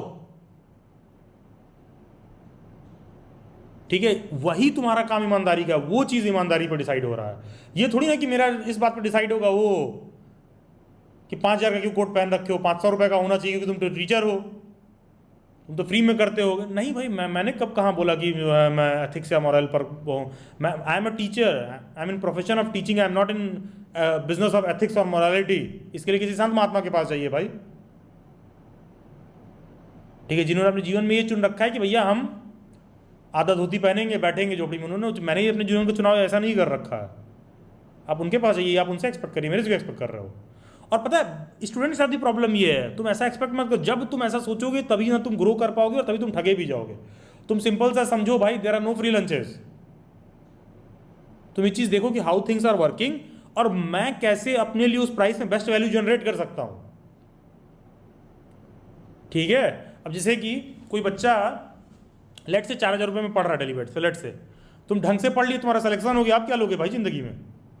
अब जाओ वहां से एक और रास्ता मिल गया, आगे बढ़ो ना। वो 4,000 रुपये तुम 4,000 बचा लिए, मान लो तुम्हारा सिलेक्शन नहीं हुआ, तो ना वो 4,000 तुम्हें अमीर बनाने वाला है, ना वो 4,000 मुझे गरीब बनाने वाला है या अमीर बनाने वाला है, दोनों ही नहीं है। ना तुमको 4,000 गरीब बनाएगा ना मेरे को अमीर बनाएगा, लेकिन तुम्हारा सिलेक्शन ना होना ना तुम्हारा ज़िंदगी डिसाइड कर देगा। और अगर आप मेल है ना, पुरुष के लिए तो बहुत ज़्यादा मैटर करता है। एक बार कोई लड़का 25-30 साल से ऊपर का हो गया तो भाई दुनिया उससे कभी नहीं पूछती है कि तुम कैसे दिख रहे हो, तुम्हारा बाल पूरा है कि नहीं है, हैंडसम स्मार्ट हो कि नहीं हो, कपड़ा है कि नहीं है, कितना औकात है और कितना कमाते हो, वही उसका वैल्यूएशन और जजमेंट है। अगर उसको कितना कमाते हो और कितना उसकी औकात है, अगर वो चीज़ सही जज्ड है तो वो कैसा भी दिखता हो। ठीक है, बोनी कपूर रहोगे तो श्रीदेवी शादी करेगी, तो ये चीज़ होगा। तो ये आपको समझ में आना चाहिए कि हाउ थिंग्स आर वर्किंग। मतलब let us be very clear about it कि अब तो तुम, मतलब हमने देखा कि यूथ को यही क्लियर नहीं है। You mean you are just selling course. हाँ, तुमको कब लगा कि मैं नहीं कर रहा हूँ? हाँ, it is part of my work, मैं करता हूँ, मैं पढ़ा रहा हूँ, मैं फी लेता हूँ उस बात का। भाई तो तुम ट्यूशन पढ़ाने जाओगे तो नहीं लोगे क्या? तो रेस्टोरेंट खोल के फ्री में लोगों को रोटी भी खिला दो। अरे वो काम भाई मंदिर मस्जिद गुरुद्वारों का, वो लंगर लगाएं खिलाएं। तुम रेस्टोरेंट खोलने जाओगे, तुम ये करने थोड़ी ना बैठे हो भाई। और हाँ, एक चीज़ और, ऐसी भी गलतफहमी में मत रहना भाई। मैं हिस्ट्री पॉलिटी का टीचर हूँ, कैसे दुनिया चल रही है, ये तमाम मंदिर मस्जिद गुरुद्वारे तुम चले जाओ भैया, ये भी फ्री में नहीं खिलाते हैं। अबे तुम्हारे रेस्टोरेंट पे कोई 1 रुपया डोनेशन नहीं देगा, और गलती से खाने में कुछ दिक्कत निकल गया तो 2 गाली तुमको और दे के जाएगा। ये तमाम मंदिर मस्जिद गुरुद्वारे जहाँ तुमको लग रहा है फ्री में चल रहा है, भैया वहाँ बहुत बड़ा बड़ा डोनेशन भी आता है। ठीक है, साउथ में ऐसे ऐसे टेम्पल हैं, बालाजी के मंदिर पे चले जाओगे, बड़े बड़े लोग हैं, पता चलेगा पूरा एक कार लेके गए, चाबी डाल दिया वहाँ पर दान पेटी में, गाड़ी बाहर खड़ी है। और अगले के जीवन का लक्ष्य ही है ये कि एक गाड़ी हो, एक बीवी है, एक हस्बैंड और वाइस वर्सा, और 2 बच्चे हों, उसके जीवन का लक्ष्य, अगले ने गाड़ी ही दान दे दी। तो भाई ये चीज़ आप अपने आप को समझो कि हाउ थिंग्स आर वर्किंग। तो तुम ये teaching profession can B one basis of your earning and working. ठीक है, ये आपका वन बेसिस हो सकता है। दूसरा तुम ये देखो कि what are the other fields that I can explore, because the internet has made things very simplified. ठीक है, जैसे मैंने अपने लिए 2 से 3 फील्ड चुन रखा है, और 1-2 फील्ड का और मैं ऐसे ठक ठक ठक ठक करके दरवाजा ठकठका रहा हूँ कि इसमें भी कुछ हो सकता है क्या। ठीक है, धीरे धीरे करके देख रहा हूँ कि अच्छा उसमें क्या हो सकता है, उसमें क्या हो सकता है। और पता है ये कैसे काम करते करते ना, ये ऐसे एक दिन में तुमको नहीं आएगा, काम करते करते ना सडनली तुमको वही चीज़ अच्छा लगने लगेगा, तुमको अच्छी चीज़ में ही मज़ा आने लगेगा। ठीक है, मतलब आप में ना ये सडनली तुम एक दिन पाओगे कि तुम्हारे अंदर ये चीज़ डेवलप हो गया कि you are looking for it. और अगर नहीं हो रहा होगा ना, और धीरे धीरे आपका एज बढ़ रहा होगा, तो तुम देखोगे कोई क्वाइट पॉसिबल तुम्हारे साथ ये भी होने लगेगा कि तुमको फिर वो चीज़ निगेटिवली मोटिवेट करेगा कि अब हमसे तो हो ही नहीं रहा है, हो ही नहीं पाएगा, मेरा क्या होगा, ये तुमको टेंशन देने लगेगा। तो आप जिस भी एज ग्रुप में हो, आप हमेशा देखिए कि उस एज ग्रुप में आपको तमाम लोग मिल जाएंगे। ठीक है, जो अलग अलग तरह से सक्सेसफुल हो रहे हैं। भाई बराक ओबामा 64-66 ईयर्स में प्रेसिडेंट ऑफ यूएस बने थे, जो बाइडेन 78 ईयर्स में बने हैं। ठीक है, दोनों के बीच में 14-15 साल का गैप है। भाई अपना अपना टाइम है, अपना अपना अपॉर्चुनिटी है। ठीक है, मोरारजी देसाई 78 ईयर्स में इंडिया के पीएम बने थे, जाके पूरी जवानी से ही प्रधानमंत्री बनने के लिए लगे हुए थे, लेकिन 78 पर भी बने तो दिल्ली बैठ के क्लास में अभिलाष सिंह उनका नाम ले रहा है, वे 78 ईयर्स में बने थे। ठीक है, तो ये चीज़ आप देखिए। तो टीचर हो तो क्या हुआ, तो जैसे मान लीजिए मैंने बताया ना उस लड़के का, तो बस उसने लिखा, फिर मैंने लिखा, हमने कहा breaking the stereotype, just kidding bro. ठीक है, बाद में लिख के हमने कहा सुनो। ठीक है, तो अब अगली बार मिलता है तो और भाई कुछ नहीं जानते हो तो जान जाओगे, नहीं जानते हो तो जान जाओगे, तुमको किसी को बताने की भी ज़रूरत नहीं है। ठीक है, क्योंकि पता है मैंने तो ये बात बहुत कैजुअल लिख दिया था, तो मैं क्या सोच रहा था, अच्छा टीचर्स को लोग लेकर लोग ऐसा स्टीरियोटाइप भी रखते हैं।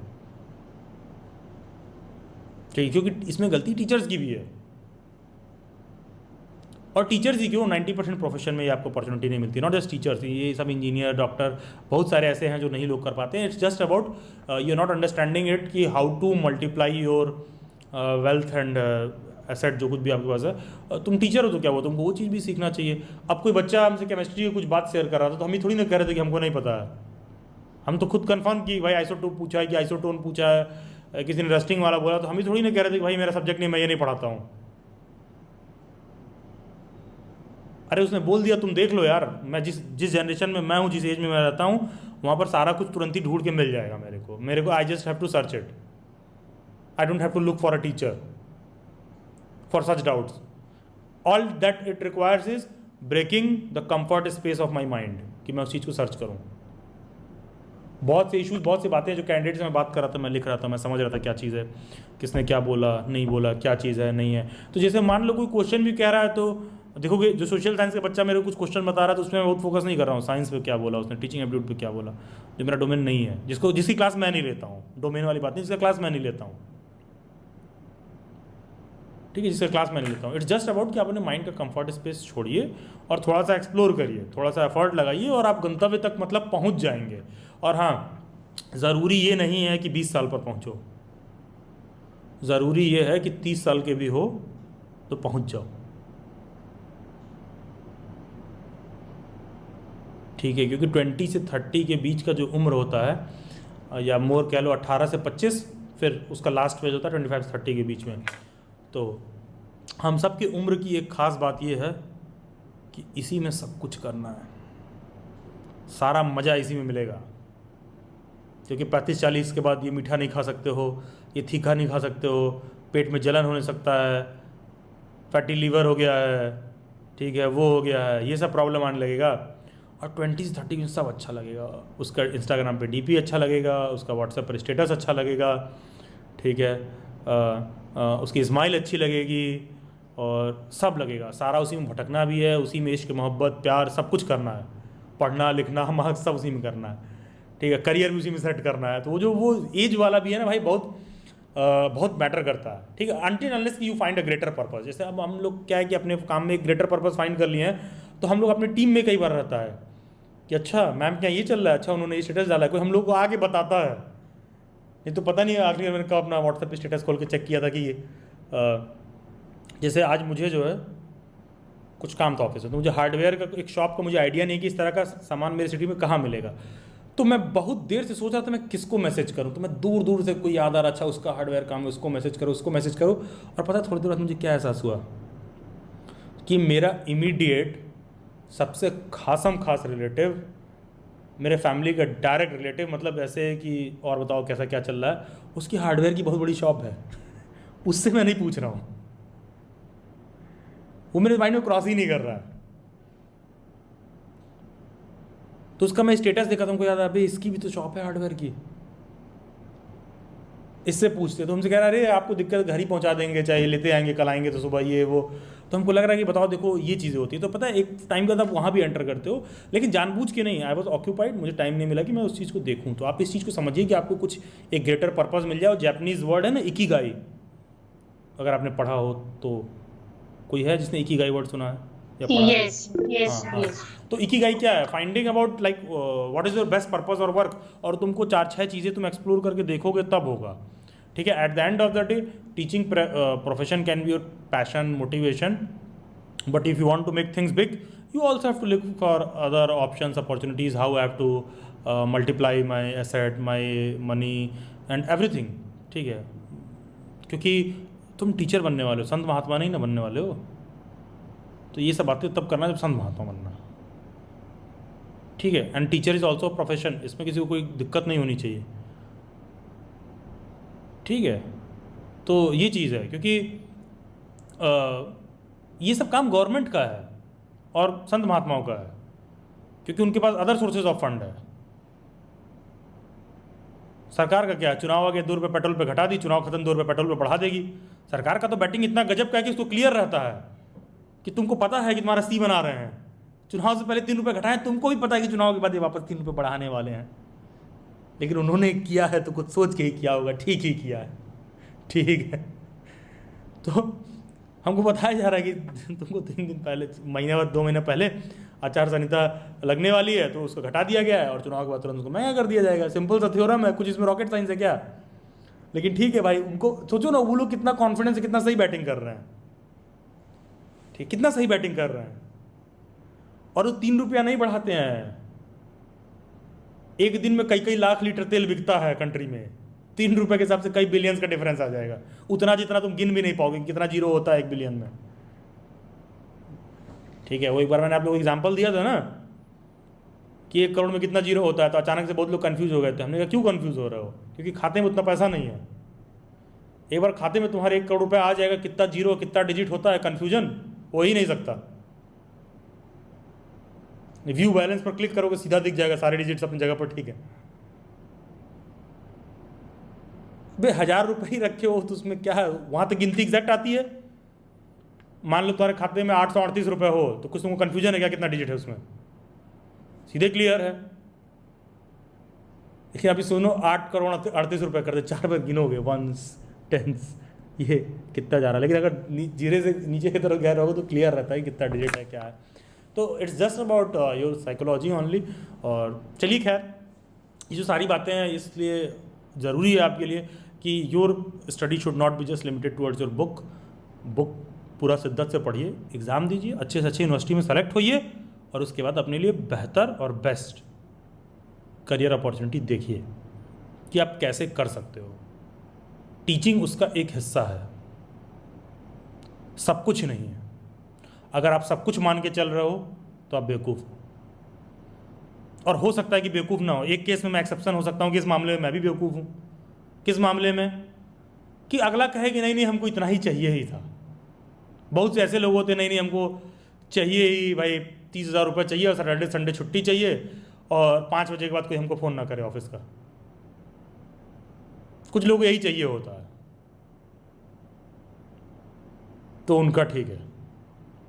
मेरा क्या है भाई, हमको ज़रूरत था तो हम सुबह 7:30 बजे भी उठ के पढ़ा रहे थे। जब से मेरा मॉर्निंग बैच ओवर हुआ है तो हम पिछले 2-3 दिन से आराम से 11 बजे उठ रहे हैं, 11:30 बजे उठ रहे हैं, और कल हमको ज़रूरत पड़ जाएगा तो हम फिर उठेंगे 7:30 बजे, बिना ये कहे कि सुबह सुबह उठना पड़ रहा है। एकदम इसी ऊर्जा के साथ बात करते हुए मिलेंगे। कोई बच्चा ये नहीं कह सकता कि सर सुबह सुबह क्लास लेने आए थे तो ऐसे ऐसे कर रहे थे कि अरे भाई क्या बताएं, तुम लोग जीवन में एकदम जो है। अरे शिकायत कैसे कर सकते हो भाई? उन्हीं की वजह से आप अपनी लाइफ को बेटर बना रहे हो। वो आप उनके पूरक हो और तुम उनके पूरक हो, दोनों एक दूसरे को कंप्लीट कर रहे हैं, टीचर स्टूडेंट। आप उनकी लाइफ को बेटर बना रहे हो, वो आपकी लाइफ को बेटर बना रहे हैं। वो आपको इज्जत दे रहे हैं, आपको आगे पढ़ रहे हैं। आप उनको इज्जत दे रहे हो, आप उनको पढ़ा रहे हो। आप कैसे ऐसी बात कर सकते हो? आप ऐसा सोच भी क्यों रहे हो? हाँ ठीक है, आवश्यकता की बात है, सुबह 7 बजे भी उठेंगे बिना शिकायत किए। तो चलिए खैर, तो ये टेम्परामेंट रखिए और ये सब एग्जाम्स के लिए ढंग से प्रिपेयर करिए। अर्लीस्ट पॉसिबल जाइए किसी जगह और वहाँ से अपॉर्चुनिटीज़ और ऑप्शंस देखना शुरू करिए कि मुझे करियर में क्या करना है, how am I going to make things big better brighter. Otherwise 2 चीज़ें होती हैं, बहुत महंगा है, लूट रहे हैं सब। केस 1, इसमें दूसरे को ब्लेम करते हो। केस 2, बहुत गरीब हो, तुम खरीद नहीं पा रहे हो, इसमें अपना ईगो हर्ट होता है। तो बेहतर है कि अपना ईगो हर्ट करो, क्योंकि उनको तुम रोक नहीं पाओगे और ख़ुद को तुम बदलाव लाने के लिए सक्षम हो। तो तुम खुद में ये चीज़ चेंज करो कि मैं नहीं कर सकता हूँ, नहीं ये मैं कैसे कर सकता हूँ। ठीक है, और दुनिया में अंधेरा करना हो तो और लोग की आंखें ना बंद करो, सूरज डुबाने की कोशिश ना करो, अपना आँख बंद कर लो। ठीक है, अंधेरा हो जाएगा। और हाँ, जिसको रोशनी देखनी होती है ना, आंख बंद करने के बाद भी अगर बाहर लाइट जलता है तो पता चलता है। तो ये मत कहिए कि जीवन में अंधकार ही अंधकार। आंख बंद करने के बाद भी तुमको दिखाई देगा कि बाहर रोशनी है। तो अगर कुछ बदलना चाहते हो तो वो आपको ऑप्शंस और अपॉर्चुनिटी देखने के लिए मिलेगा। चलिए खैर, that will be all for this session. बहुत सारी शुभकामनाएं। नहीं तो आप लोगों का पेपर है, नहीं तो आप कहते हो सर बैठा लिए थे बुला के हम लोगों को। ठीक है, थैंक यू एवरीवन। जिनको भी कुछ डाउट और क्वेरी है रुक सकते हैं। Rest all of you can take your leave. Yes Jyoti, yes please. Sir मेरा एक क्वेश्चन था, मतलब मुझे यस ज्योति, यस बताइए। कॉमर्स पेडोलॉजी से हूँ, तो ये आईपी के लिए कॉमर्स से एलिजिबल हूँ ना? जैसे कि एकदम एलिजिबल हो। आईपी में एलिजिबिलिटी में कोई दिक्कत नहीं। ग्रेजुएशन में 50% है आपका? हाँ जी सर, ग्रेजुएशन मेरा भी फाइनल ईयर है। ठीक है, 50% अगर ग्रेजुएशन में है तो एकदम हल्ला बोल तैयारी करिए, एससीईआरटी में हो जाएगा, कोई बहुत बड़ी चीज़ नहीं है। Okay sir, thank you so much sir. ठीक है, हाँ okay Jyoti, God bless you, best wishes, और ढंग से प्रिपेयर कर लो, हो जाएगा सीआरटी में, कोई बहुत बड़ी चीज़ नहीं है। ठीक है, thank you sir, thank you. ठीक है। हाँ, एनीवन एल्स, किसी और कोई डाउट और क्वेरी?